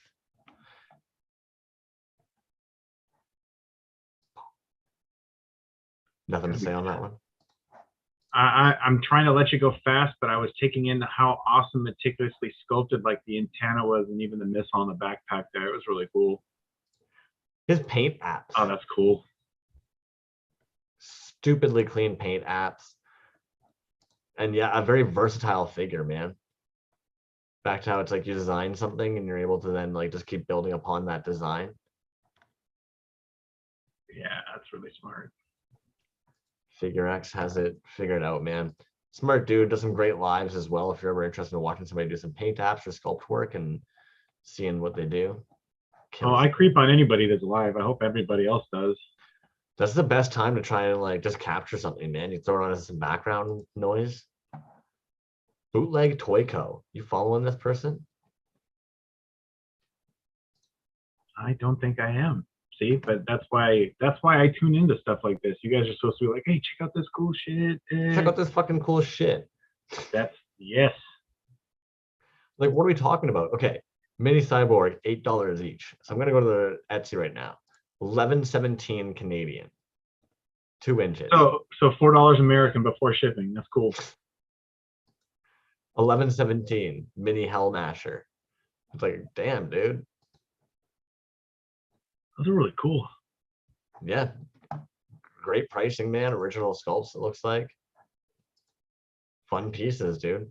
It just blows my mind how quick some of you fucking guys are. Bootleg Toy Co. Boom.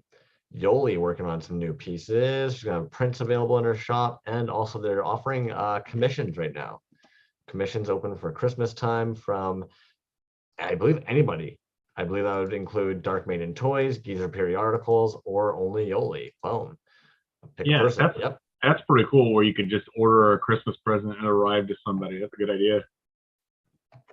Give them the idea of the piece you want, pay your $25 deposit, they handle the rest. It's like, all right, cool.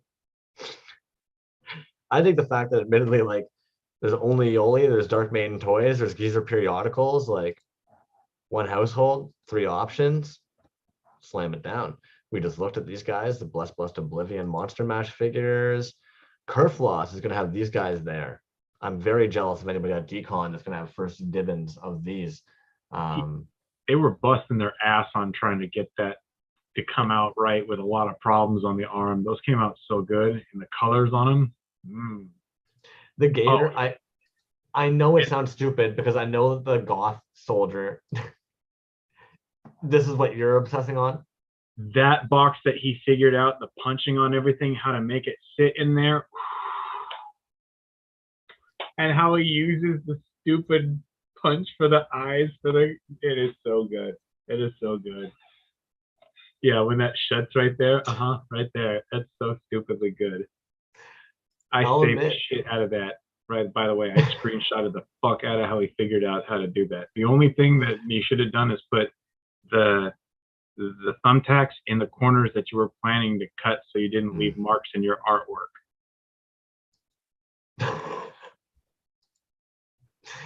Like that, this is it's a lot of stupid work that they had to put in, but it came out so smart. Yeah. Kerfloss is like that though. They put in a stupid amount of work for something that comes out really fucking smart. It is chef's kiss. Fantastic. Like, this is your Gator.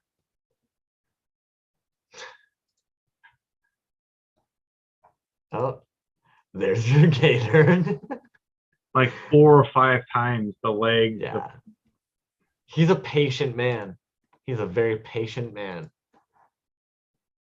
I think that might have been the first thing that caught me on his page. I was watching him sculpt something the one day, he knocked it over, the arm snapped, and he took like a big sigh and was like, well, let's use this as a learning opportunity. As you can see here and I'm just like, Bob Ross the shit out of that, because I would have been like, cool.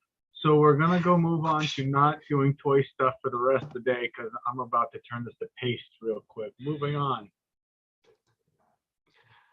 Oh man. So anybody watching, Death and Strawberries is in the chat right now as well. Definitely, please stop by their booth, buy some toys from one of them, check out some of their waxing kits, check out how they do waxing. If you learn some shit, leave a tip or two. They're also going to have some of our homies work to kind of like educate or show you some of the other bootlegs that exist on the scene. Definitely take a peek at their booth. They're going to be down in that DKE alley we were looking at earlier. That's really cool, by the way. Yeah, that'd be a beautiful thing to have hanging in your home. I should hope he's very proud of that figure, man. Oh, boom. Sent some goodies. Mecha Ducky, what are you talking about? Sent some goodies. I'm going to send some goodies you. Yo, did anybody see this post? Hit up Michael Frenetic about this because I don't believe he lists the materials he's currently using, but he's recently come across some materials he was hoping to use that he's finding incredibly durable and coming up actually vinyl-like, not brittle at all. So test casts were coming out with like no flashing, next to no parting line. Yeah, share that, send that. He's a fan, dude. Okay, when we talk about people who have OCD, but it works for the best, this is one of those people, in my opinion. They pump out some of the wildest shit. They are very driven. It just happens. It's insane. That's so cool. Relentless. Yeah. Incredibly talented item. Our artist, very humble. Most definitely. Mecha, I will definitely check the DM in a second there, dog. If it's a whole bunch though, you're gonna make me shit my pants. We're already creeping into one. All right, now we're creeping into the under 1,000s and under $30. So you know what? We're gonna stop sharing there. Hold up. Take a deep breath. That was a lot to get through. There was so much cool shit though. Dudes, I couldn't even imagine being at Decon though and trying to walk around, taking in the fact that you're seeing like people that you know or don't know, but then also seeing all this. That's why it has to be 3 days. The first day is elbow chucking people the fuck out of the way to hopefully get one or two things from people that you've never seen in real life, and then going back through to absorb how much is going on. Yeah, yep. Yeah, like some of you, like I'm not even trying to be like sarcastic or like a weirdo here, but like if some of you are hitting up Decon as consumers and you haven't written out like a list of toys that you know for a damn fact is gonna be like a fist fight basically to acquire, and you're not hitting that place first, then just get your hopes set aside. You have to treat this as something like Disneyland, where expect that there's going to be lines everywhere. So run and get your fucking fast passes and get your important stuff first, and then come back and mingle for the stuff that it's okay to miss. Somebody who makes toys in the scene, but also used to throw gallery shows, mentioned that when they had a Shimaraha set of vinyls out there, they literally had a fist fight in the gallery and had to kick people out because they were going so ape over the limited quantities available. It like you might not be insane for this toy, but somebody else might be. Somebody so if you like it, just show up at the right time. Oh, wild, man. Yo, you want to open up a box of toys? Yeah. You're so patient over there and so quiet this evening. Are you dying inside? Man, I waited 3 weeks to open this shit. I can wait another 1 week or two. I got something else going on. It's cool. This is I believe this is a Pamro.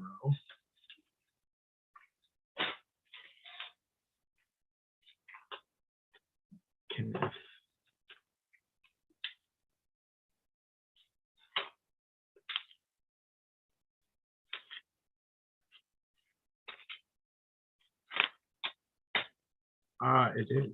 It is one of the Necro Hunters. So this should be glow in the dark, which this is the first one that I've got my hands on, which is awesome. And he gave a little mini guys too. I can get it down here really quick.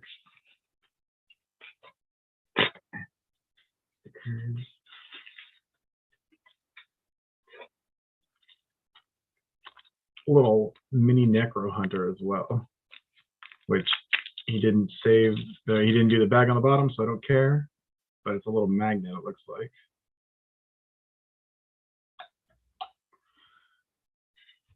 Not gonna lie, I don't think I've ever seen one of those little mini Necro Hunters.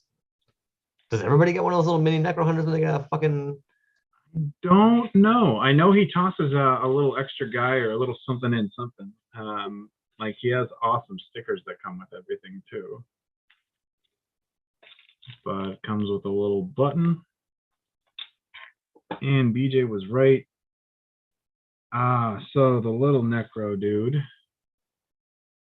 big Necro dude, has a little magnet on his back, and then he does. So that's what that badassery is. Thank you very much.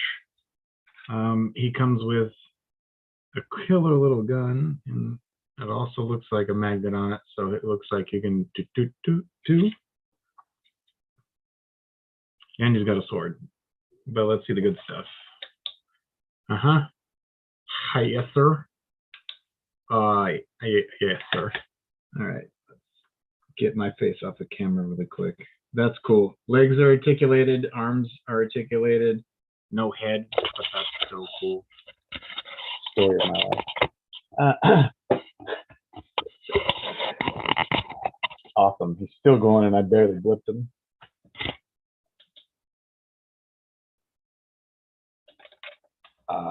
Wicked.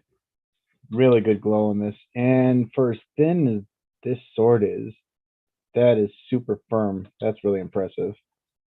Like it doesn't feel chintzy or cheap at all. And that's what I'd be afraid of. Like if I drop this, I'm like even here on wood, like I'm not afraid of it breaking. That's really awesome. Nice work.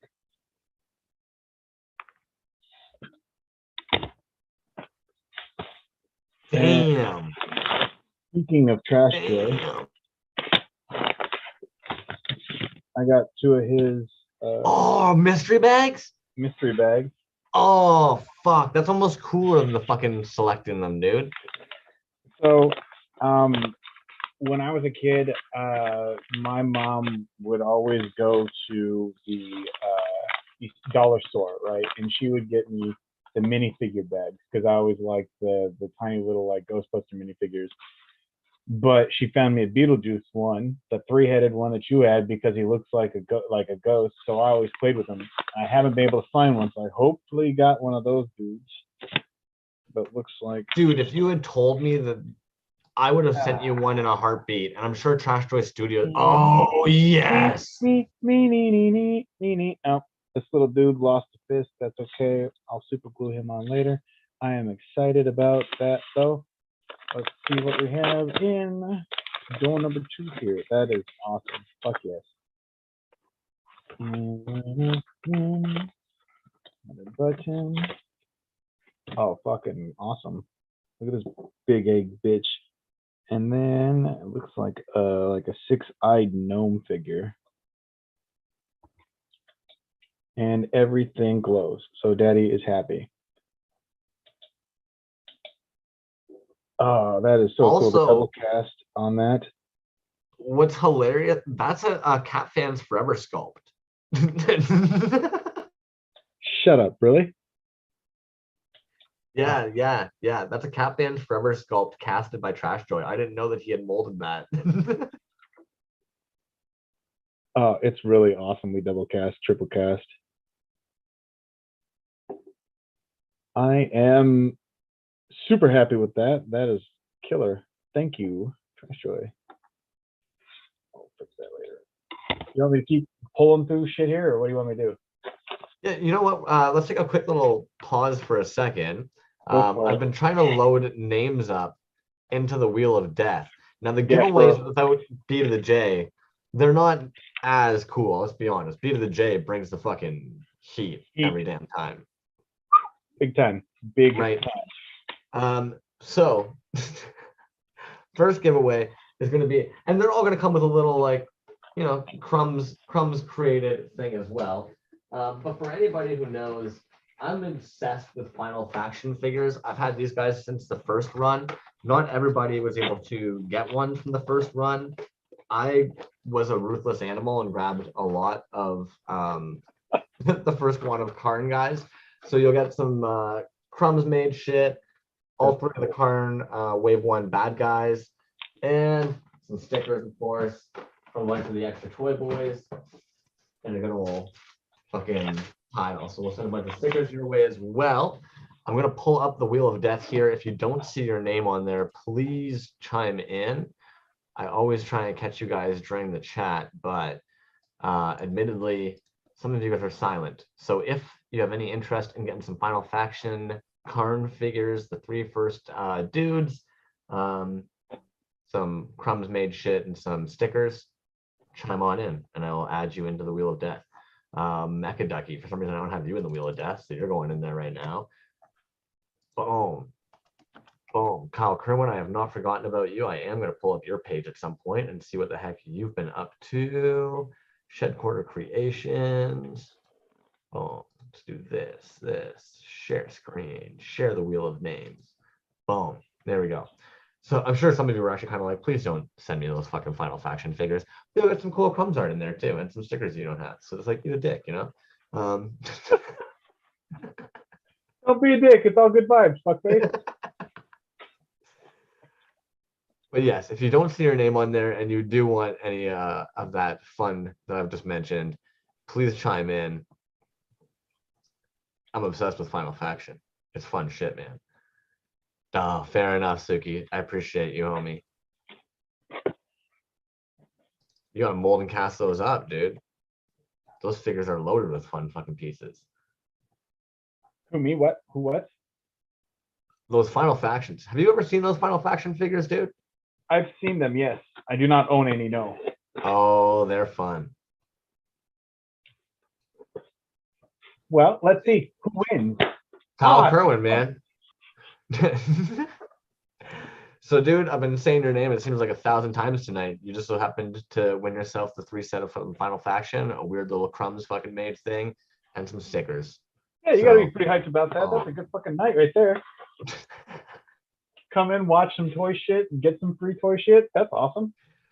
Admittedly, man, the Final Faction figures are probably one of my favorite action figure lines to ever come out. I know it sounds stupid, but like what they've done is they keep on releasing these accessory packs as well.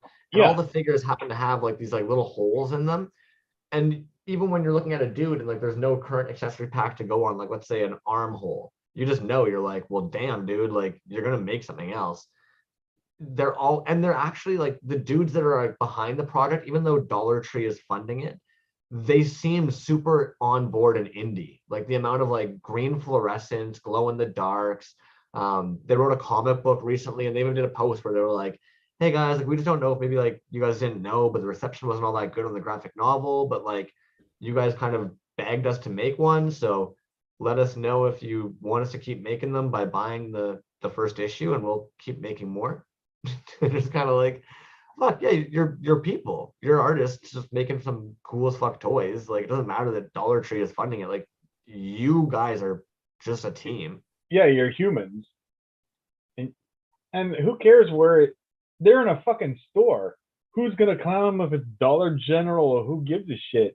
Who made a fucking toy and got it in a store? They did. Take that from them. Fuck you.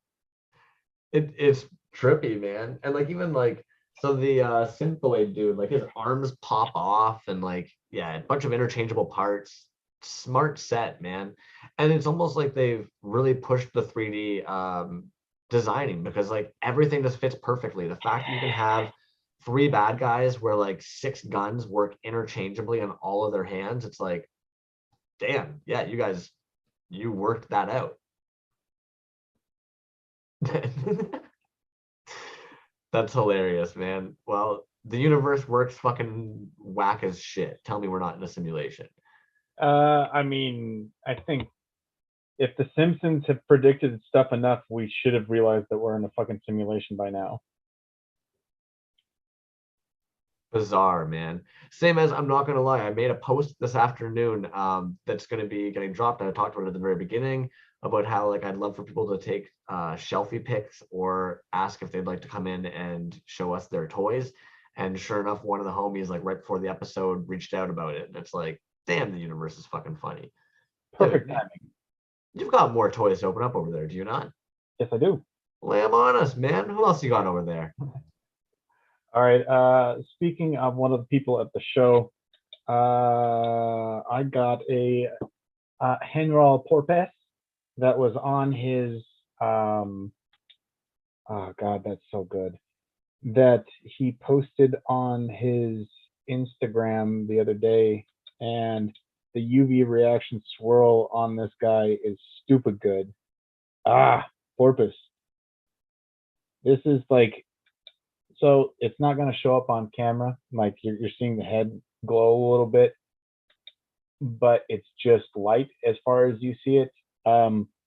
But as far as anybody for reference, those marbling on the robot cosmonauts that we were talking about that Strafe did earlier, this right here is the UV equivalent. Like, let's see here. Can I kill it? Oh, there we go. There we go. I've got enough non-UV light on it, UV light on it. There we go. He's got like white on the legs, up to purples and greens, and the shoulders, awesome in the face.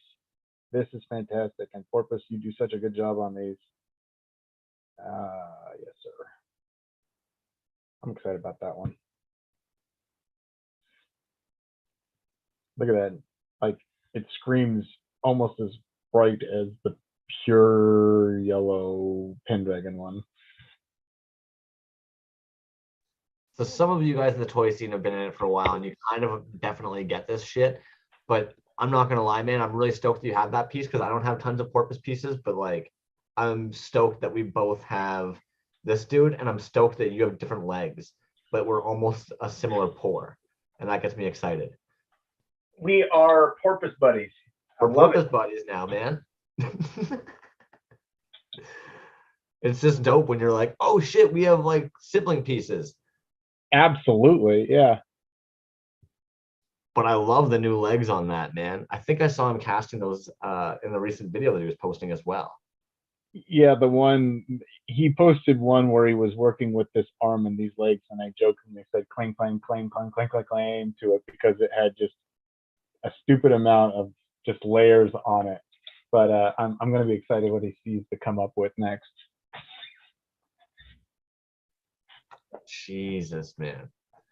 Okay, what else you got over there? I'm just making you like rip through now, man. I'm sorry. It's All like right. Christmas morning, and Dad's like, okay, I've been up since 4 a.m. Next one, hurry up. Okay, so I knew what BJ got last week because he and I actually have pretty similar taste in everything. I got one of the Du Bois Art double cast cotton candy. What is it? Stormtrooper heads. So same what he showed last week, and I'm glad. That's really impressive. He does really smooth casting work on these figures, or on the pieces that he does. That's cool. Really chunky to it too. But like, man, it doesn't even smell like resin. The amount of work, like no clear coat to it. I don't know how he does that. That's gonna be interesting to try and figure out. Well, you know, like sometimes when you look at stuff, you try and figure out what it is by how it smells or feels or whatever else, and it just, I know it's resin, but it doesn't smell like resins that I've messed with, I should say. Did you see the new Vader ones they did? Yeah, the black ones. Fuck, man, those are insane. And he wonders why. Cool, more UV. These were freebies, but that, look at the those Vaders made me want to be like, hey, can you just send 3 more of those my way, because I'll give them away as gifts if I have to. And then I have one more big box here where I'm going to move stuff aside. Where that skull is fucking insane in there, dude. It's still just popping. Just orbing there. Where Toyz did a new like crash toy vending thing where he gave a ton of pieces of resin, where that feels like 7 pounds of stuff. So we'll take a look at this really quick.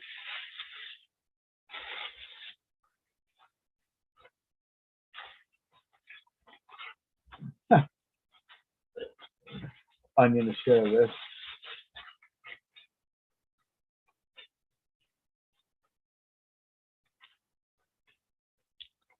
Wow, holy shit. Okay. One resin piece. Looks like that's a 1-up mushroom. This is a resin, looks like a ghastly. So Pokemon figures, yeah, there's a, shit, all right. That a ghastly? That's cool. I like getting these smaller resin, or like, what is it, like Uncle Manny's trash surprise, because it comes with a ton of the little figures like these guys, where I wanted to kind of fuck with, kind of figure about recasting at some point. And so I got a couple of these to mess with now. But my niece loves them too, so she thinks it's amazing to get the little stupid toy pieces that you get like these guys. As I'll give light here. A second. Like the D&D pieces, the plastic like Banshees or whatever they were back in the day. I'm with you. What's odd is like, I feel like miniatures and unmovable pieces was a very short period of time in my like playing with toys experience. Yeah. But it was such a big influential part that I didn't realize how much I really actually enjoyed miniatures. until I started like grabbing things like Trash Joy and Dr. Plops, Pretty Cool Pals, like suddenly you start realizing like how much you really enjoy just like odd, small resin assorted pieces in various colors and Yeah, you got to be textures. creative or whatever it was when you were a kid. So let's see if any of these glow. Hopefully, that one up is crazy. These pins are stupid, UV reactive. Like, here, let me move up and try and get a semi. There you go, semi neon on them. Grim Reaper's pretty cool. Looks like a mint figure that he recast half of and made it a pin. Monster in my pocket. Obviously, this is Battle Beast figure. And there's one up that's super reactive.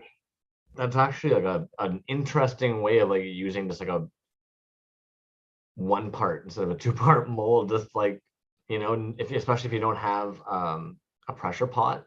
Oh You're yeah, finding you're getting bubbles, just fuck it. half-ass it. Not literally, but literally. That's actually pretty interesting when you consider if that is like an open back that he's pouring, how he got the green to settle all in one spot and didn't pour over to the pink. Yeah, exactly. It's still really the marble work is really interesting. The color work is awesome too. Those are really cool. Suki brought up a good point too. Yeah, loves minis. Your brain gets to make up a lot of the details. Dope. Fuck yeah, man. Good haul. That is all of the rando shit that I got for the last 3 weeks. Hell yeah, man. That is a good fucking 3-week haul. That is a pile of good toys. I'm gonna beg you to take a picture of that and send it to me before you put them all into their fucking cases. Yeah.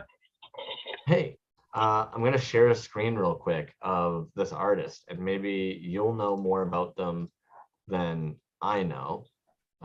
Boom, boom. So there's this maker on the scene right now who started making these fucking guys.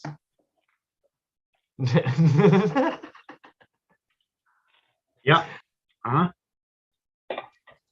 These are killer, man. Do you by chance happen to have some that you're chilling with right now that you'd be down to show us and talk about? Yeah. Let me just move a pile of shit out of the way here. I say shit, awesome figures, but I'm just literally going to move a pile of them. And I am dying to know, were you inspired at all by that miniature from the Guerra de Galaxia or no? Yeah. Okay. Yes, you are correct, sir. It was one of the things that I saw and I was like, so I have a bunch of ideas, but I don't know why I'm sitting here just saying words and not holding something. It was one of the things that I saw and I was like, I can use something that I already want and do and make something more of it. So like, I saw a bunch of people always using the holograms and I love the holograms from like, if we're getting into figures, oh shit. I'll have to find that later.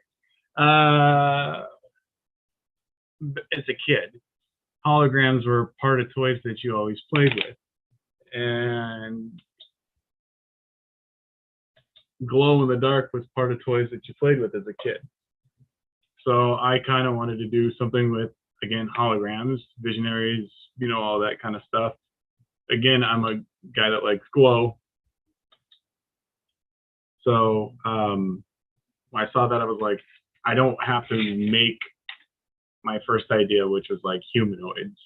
And I'll share the idea because everybody else has done it. I want to do a Mr. T, but everybody does Mr. T Boba Fett. I'm doing a Lando, and I've got like fucking 40 Lando bodies. Oh, ow, shit.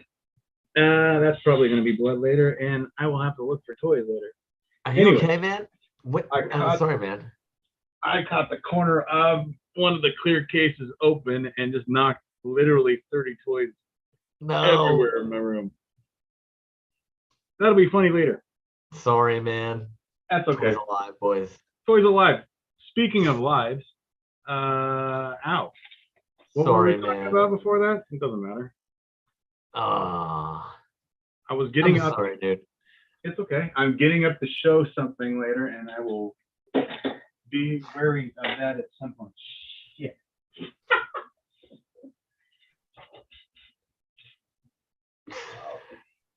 Damn it all. Anyway, I really hope It'll none of the toys broke, man. I'm gonna feel really bad if any of your resin pieces broke there. I mean, that was mostly not. I'm about to do it again. That was mostly pieces that weren't like super rare or anything, and I'm not opposed to gluing stuff if it breaks in mail. So like, talk about giving no shits. There you go. That's gonna be your best gives no shits. Right. So you want to roll back and see what we were talking about beforehand? Glowing figures and these, yeah. So I wanted to do holograms, and I knew I wanted to do holograms on a Game Boy. And when I saw that, I was like, I don't have to do bodies. I can start with something easy to figure out the articulation with magnets on doing 2 magnets rather than doing 4, 5, 6, 7, 8 bodies and all that other shit. That's what I was doing. Anyways, yeah. So fun. Suki, you can't joke about that kind of shit, dude. Before you know it, we're gonna have a real case here. Yep. Did you? Okay, I am curious because I don't know where you got your little Game Boy figure from to mold and cast that. Did you 3D print that? Did you sculpt that? What is going on there? I looked around for old small figures or something, and I originally wanted to do like a PlayStation and to get them into the right size, but I couldn't figure out something that would work right. So I started looking at like Dollhouse 112 figure kind of sizes to get them in there, and that started to get me the right place. But I ended up having to contact somebody that had on like 3D Maker Mark their actual Game Boy, and then when they sent me their Game Boy, it has like the cartridge in the back that was removable and like a face and a bunch of other stuff. And I simplified that by smoothing the face and having the other stuff in it. So I basically made it so that it would take the sticker on it. So I've got that over here. Yeah, Or I'm going please digging don't. for stuff. Please never smash your head. I feel stupid more than man. anything else. No, dude, I feel really bad, dude. I feel bad that I'm a moron. I have clear fucking everything, so of course I'm gonna catch a clear door. You just caught me doing it for the first time. So no, I'm not bleeding, it's fine. So Game Boy that I smoothed the face on.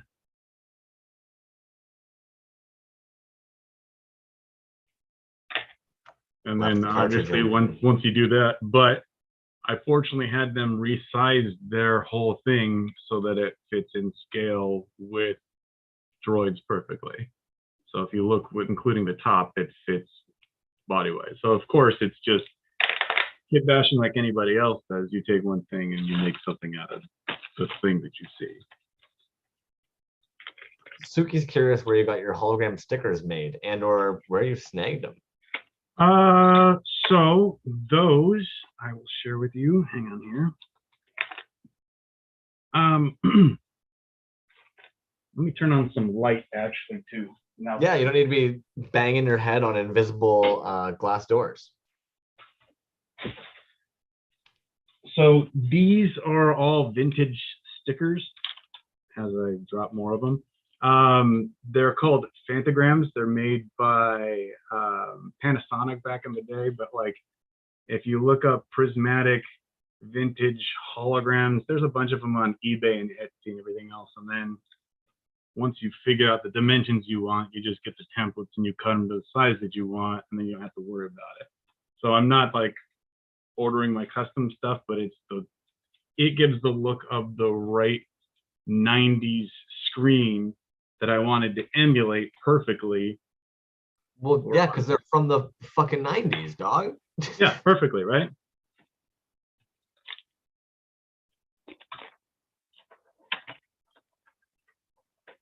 Of course you tracked those down though. Like it's Yeah, an extra touch. Yeah, you find what you want, right? So that's what I was trying to find earlier. So there's some of the Lando bodies that I've already figured out and made bucks out of. Now, why Lando for the Mr. T, man? Man, I don't know. Like there's just some things that speak to me that I'm like, I'm gonna do that because that thing that I want to do, right? Like That's how it should I'll be. share another one that somebody will likely beat me to in the future, but I don't care because if somebody does it better than me, fine. I'm gonna take one of the Boss X and I'm gonna turn one of the Super Sevens by shrinking them down because he already looks like that. Use the same arms, tail, spikes, and then you just merge two figures, and they already glow. So That'll be a good kit bash, man. Until you put them side by side, I had never really put Bosk's face as being a Godzilla head. it's so similar. I mean, somebody already beat me to it as well. I wanted to do what was it? Chewbacca and Harry from the Hendersons. You know, it's one of those things where I'm like, oh shit, yeah, it makes so much sense to me. So like right now I'm kind of on a kick of doing 90s glow with vintage figures with pop art shit. So all of that stuff is what I'm on right now. You're vibing out, just having a fucking blast, trying to merge all these different ideas and make something fun that you would play with if you were a kid. Yeah.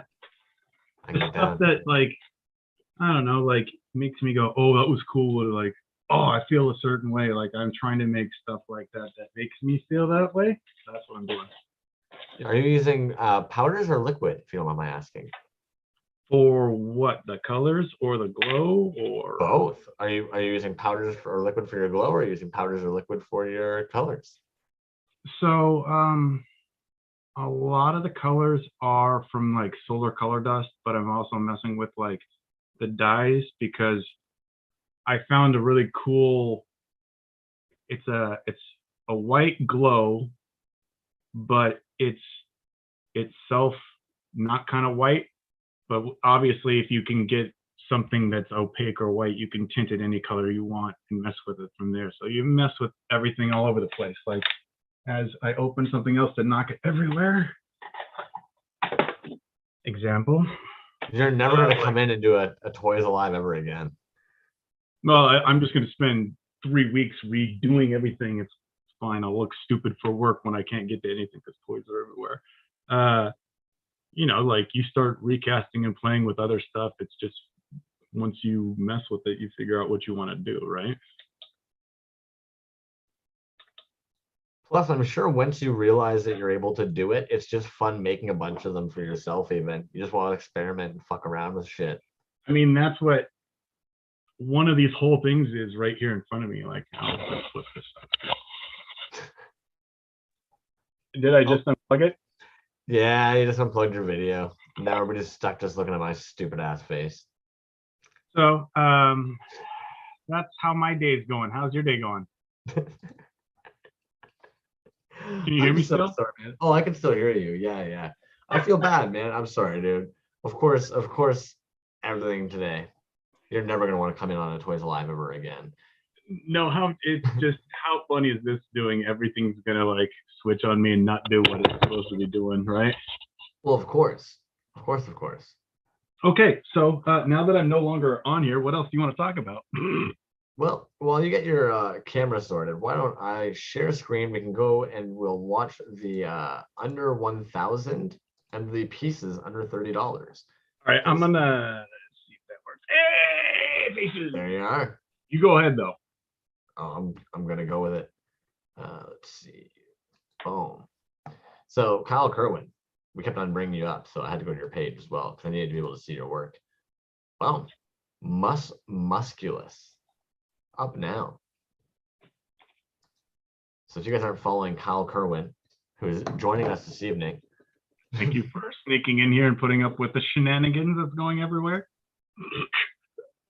Dude, I am gonna feel so bad about that case until the fucking day I die, man. I'm really Nah, sorry. I'm dead serious. We are good, sir. I feel stupid. Anything else? And like, I honestly think we're good. Yeah. So, if anything, I was down a little bit of a vinyl kick earlier. I came across Spirit Ditch Toy Co. If you guys aren't familiar with Spirit Ditch Toy Co., Nope. Share that one. they're going to be in our under 1,000 account. Boom. Show some love. We also have Tiny Shop JP. Now, they're actually going to be at Decon as well. I can't believe they're under 1,000 pieces. They're going to be at the Creature Bazaar booth. Check these fucking little mini shrimps out, man. That's really cool. Fun as hell. This is one of those situations where I think after Decon, like I would be surprised if their account wasn't a little bit bigger than 700 and some. I would imagine these being at Creature Bazaar's table, they're going to sell very well. I hope. I hope that for everybody, but like that some things just click and you look at it and you're like, I'm surprised you're there. Yeah, Kyle Coburn. Yeah, if anything, Skilled One, you were the one ragging our ass last week about we needed some museum wax. Where's your museum wax there? I don't think that would have saved you. That case probably got fucking hard.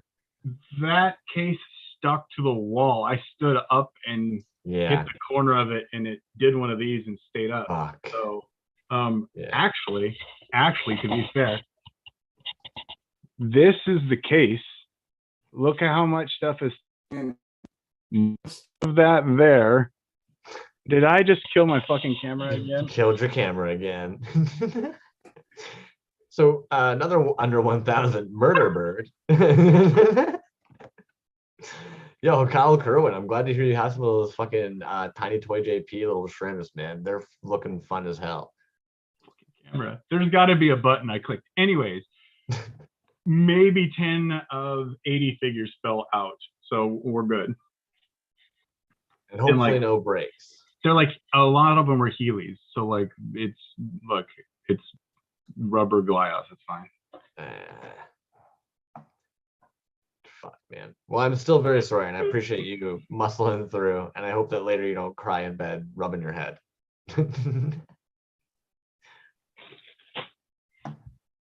So, again, another account, Fresh Coup Key, 136, Fat Toy. Like, what's going on here? It just surprises me sometimes when I know how large the toy community is. I like the little like off-face demon, not demon bodies they have going on. Those are quirky and cool. These guys? Yeah. The little chubby bellies? Yeah, they're almost like a weird like 2D, 3D situation, a smushed guy. But even these. Yeah, those are super fun. Oh, now I'm curious. End the session. Thank you very much. Building muscles at my own pace. Okay. Damn. So there you have it. Fat toy. I can't remember if I grabbed that. We're at that point in the evening where Crumbs' brain is basically just mush at this point. Mine is too. We're fine. What Toys? 66 followers.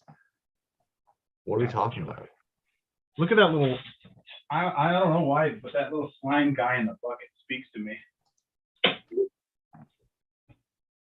Yeah. See, prime example of where like different toys speak to different people. Like that one wasn't even on my brain because I kept on seeing this blue guy and this purple guy. But of course, like if you like green, like, yeah, of course that's just gonna stand out. That fluffy guy's cool. All of those are cool. Yeah, I think they're actually doing polymer clay sculpts. So hopefully someone sparks their creativity into getting some molds made for some of those pieces, because I think some of those would translate really nicely into resin casts. Just my thoughts. Yeah. Death Anima Studios. So I keep on seeing these pop up in my feed. The visitors on the table. Check out these fucking. I thought I had shared little these. guys. Yeah, have I shared these before? No. No, okay. I That's thought really I cool. did. Like visitors in disguise. I like that. Those are really cool though. Just simple but fun, sharp colors, very clear what it's doing, what it is. I think it's just well done, man. It's a smart little fun toy. Yeah, totally. Boom. I like those. Baron von Catface. Working on some glow in the dark magnets. You have my attention. Yep. Glow in the dark's in, man. It just seems to be the hot thing. Yeah, it'll be easy to find everything I knocked over later. I'll just turn off the lights and hit the UV. You're gonna need one of those big like 8-inch Gus Glowman Dans. Yeah. Just one whole one. Yuck Trading Co. This Those guy are is really snuck in a- cool. Okay, I'm glad you know what the hell I'm talking about, dudes. Okay, when we talk about pieces His under box $30, artwork is fucking cool too, by the way. what are Yep. we talking about here? 20 bones, 3.75, full cased. It's like, I understand. I'm like, okay, this comes from a place of love as somebody who fucking loves indie toys. I understand that like they're a bootleg toy, right? Yes, But that's what they're supposed to be. But that is cheap as fuck, and that box is $10 of that cost. dude, 20 bones? I don't understand.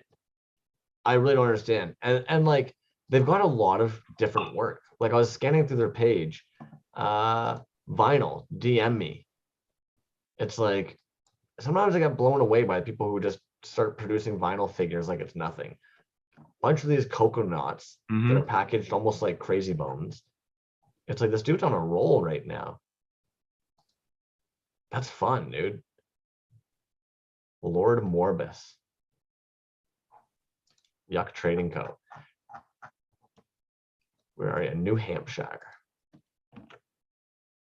So yeah, in my opinion, if you're not following them or familiar with them, get on it.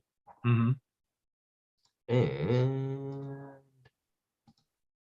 Triple Bummer or Ed Ederson. Boom. Want to talk about pieces for some reason under $30? $20 soft vinyls, $25 painted soft vinyls. It's like, yeah, but you even want a base for something custom and everything else? There you go. Make whatever you want. Dude, and $20 is a very affordable, like, I don't know. The cost of I even like pieces that. is only getting up more and more. In my opinion, like that's a fair price for a piece of vinyl, man. Well, like the cost Lovely. of the materials alone is stupid. Literally, I know for a fact is stupidly going up. So like, Yeah. And I know everybody's on a different budget and stuff. Like I'm not trying to say Totally. like what I'm saying is that under $30 being affordable It's is a not necessarily steal. everybody's, but I That's think these are steals. Yeah. Like this guy absolutely. here, it's a painted fucking Safubi vinyl figure at 3 inches tall for 30 bones. It's like, okay, That's like, cool. what more can we really ask for? And I actually think a lot of the pricings, even like when they're at like that 55 for what that is, I think that's exceptional. Oh, This totally. 50 for what this is, I think that like this is what's underneath that weird hair. It's a 2-piece Safubi that has this hair slide up over top. Yeah, cousin it feature to it. That's still awesome. Awesome as shit. So it's like, okay, dope. Yeah, like I can see like cool figures. But Couple literally toys. depth given to your figure, and it's cheap as shit. For what it is. Yeah. Like that's all I'm trying to say. Like I do understand, like again, like everybody's budget is different, absolutely. But for what it is, like this guy here blows my mind. 9 inches tall, 5 points of articulation, $65. It's like, whoa, what? And the paint apps and the time to make it and everything else. That's killer. The mold made for it even. It's like, damn, Grumble Toys. Like, anyways, we could have a fucking 8 Pick apart every single one of these. Yep. About, well, not only that, about prices of work and what's a good price, it's like that could go on for fucking ever. We all know that. Charge what you think the toy and your time is valuable for. Don't let other people tell you Yep. unless they're telling you it's too cheap. Yep. Christina, Queen of Cats, we talk about quite often, but I like their work, man. It just seems clean, fun, sharp. And when we're talking about pieces for under Fun. $30, 16.69 Canadian, like, what are we talking about? You're basically paying for the cost of their materials is what you're paying for right there. That's nothing. A lot of the time when I look at pieces priced that way, it's hard not to be like, so in other words, your time is worth nothing to you. Like you're gifting your time at that point. That's beautiful though. The creativity they put into it. It's cool. Yeah, dude. And admittedly, like these caught my eye today where I was like, hot damn, dude. Like what Like a glass. and such a simple piece that like just translates so well. It's like, damn. Just having fun, man. These are gorgeous, clean, sharp pieces. All right. Now, Mecha Ducky did bombard me with a whole bunch of fucking soft vinyl posts, but I didn't have time to pull up those tabs, so we're going to look at those next week. Kyle Kerwin hit me up about that prize, and before you guys all run away, gonna do a last little spin for some stickers, a Crumbs random art thing, and you're gonna get this janky ass bootleg Dragon Ball Z sealed that I'm in love with these. So if I get the chance and I'm downtown, I've scooped up quite a few of these and I just have them sealed in my closet for this very reason. Because I just think they're fucking hilarious. They're blow plastic. The paint apps on them are kind of jokes. This guy That's actually, awesome. he kind of does look like Goku. Like this is probably That's a bootleg of a Goku for sure. Oh, dude, have you seen these before? Have I ever shown you these before? No. Okay, guys, I'm sorry. I'll be 1 second. These things get hilarious. There's a reason why I scooped these up.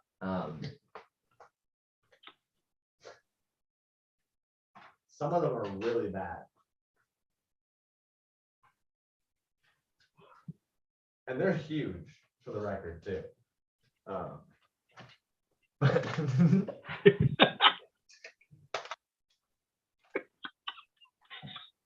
You can tell whoever saw this clearly had no idea what Dragon Ball Z was at all. That's somebody that saw it and was told, remember this, you have to make it when you get home or we're going to kill your children. The Trunks might be my favorite.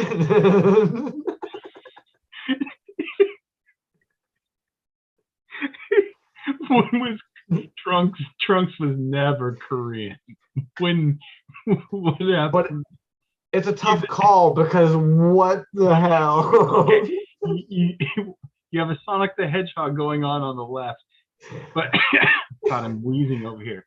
Look at the head difference. Imagine these two people meeting and not being the difference in size of their faces. The one dude just has a shit ton of hair and forehead, and the other dude just has a massive doll head. Oh my God.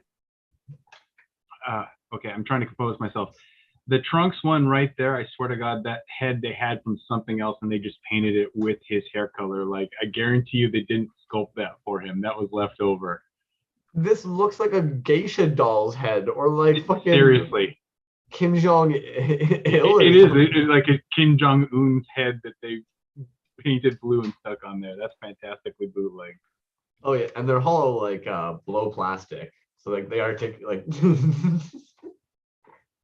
But yeah, so again, you'll get some fun stickers, a creative Crumbs thing, and one that actually kind of does look like Goku, but for some reason has a pink Dragon Ball.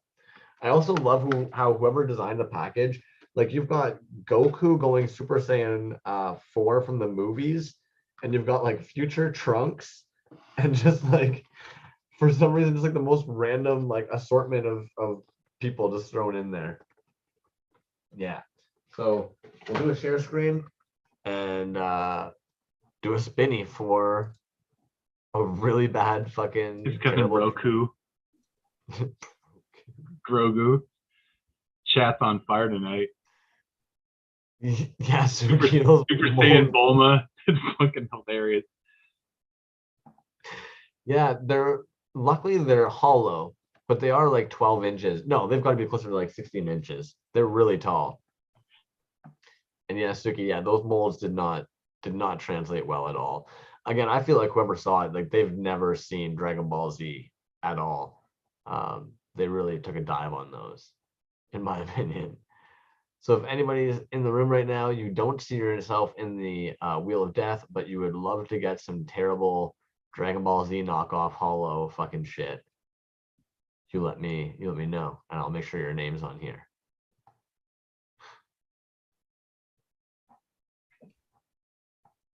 Going once, Going going twice. twice. We're spinning, folks. Crumbs, did you buy those with a straight face? Dude, I've gone into that store a couple times and asked, like, if I start heading towards the back corner, he'll actually turn on the light. Normally, like this big giant place, it's probably used to launder money of some kind. There is like a bunch Sometimes of it probably still does. Yep. And admittedly, like half the lights, maybe 3/4 of the lights in the store are turned off because it's like a family just chilling. And as you approach that back corner where you know all the weird, janky, like bootlegs are just in weird water damaged boxes, he'll turn on a light for you all of a sudden. And then like every now and then you ask him, hey, you got more? And he's told me like there's 7 in total. Because you know, 7 characters, 7 Dragon Balls. That's how it has to be. Each character must be a Dragon Ball.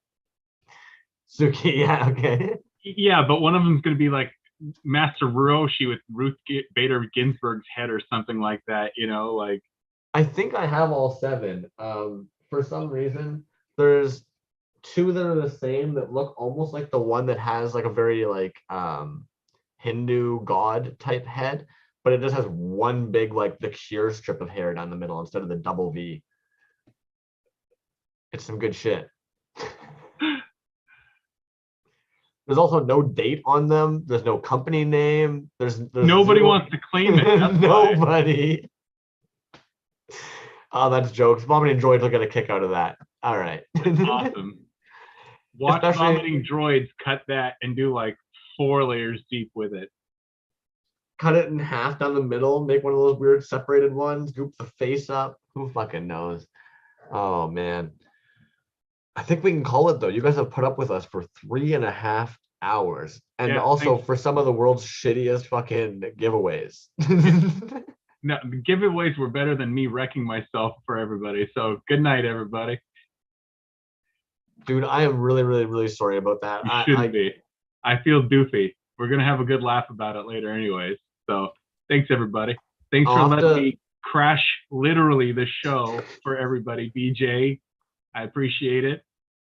I hope everybody's decon is fucking sick.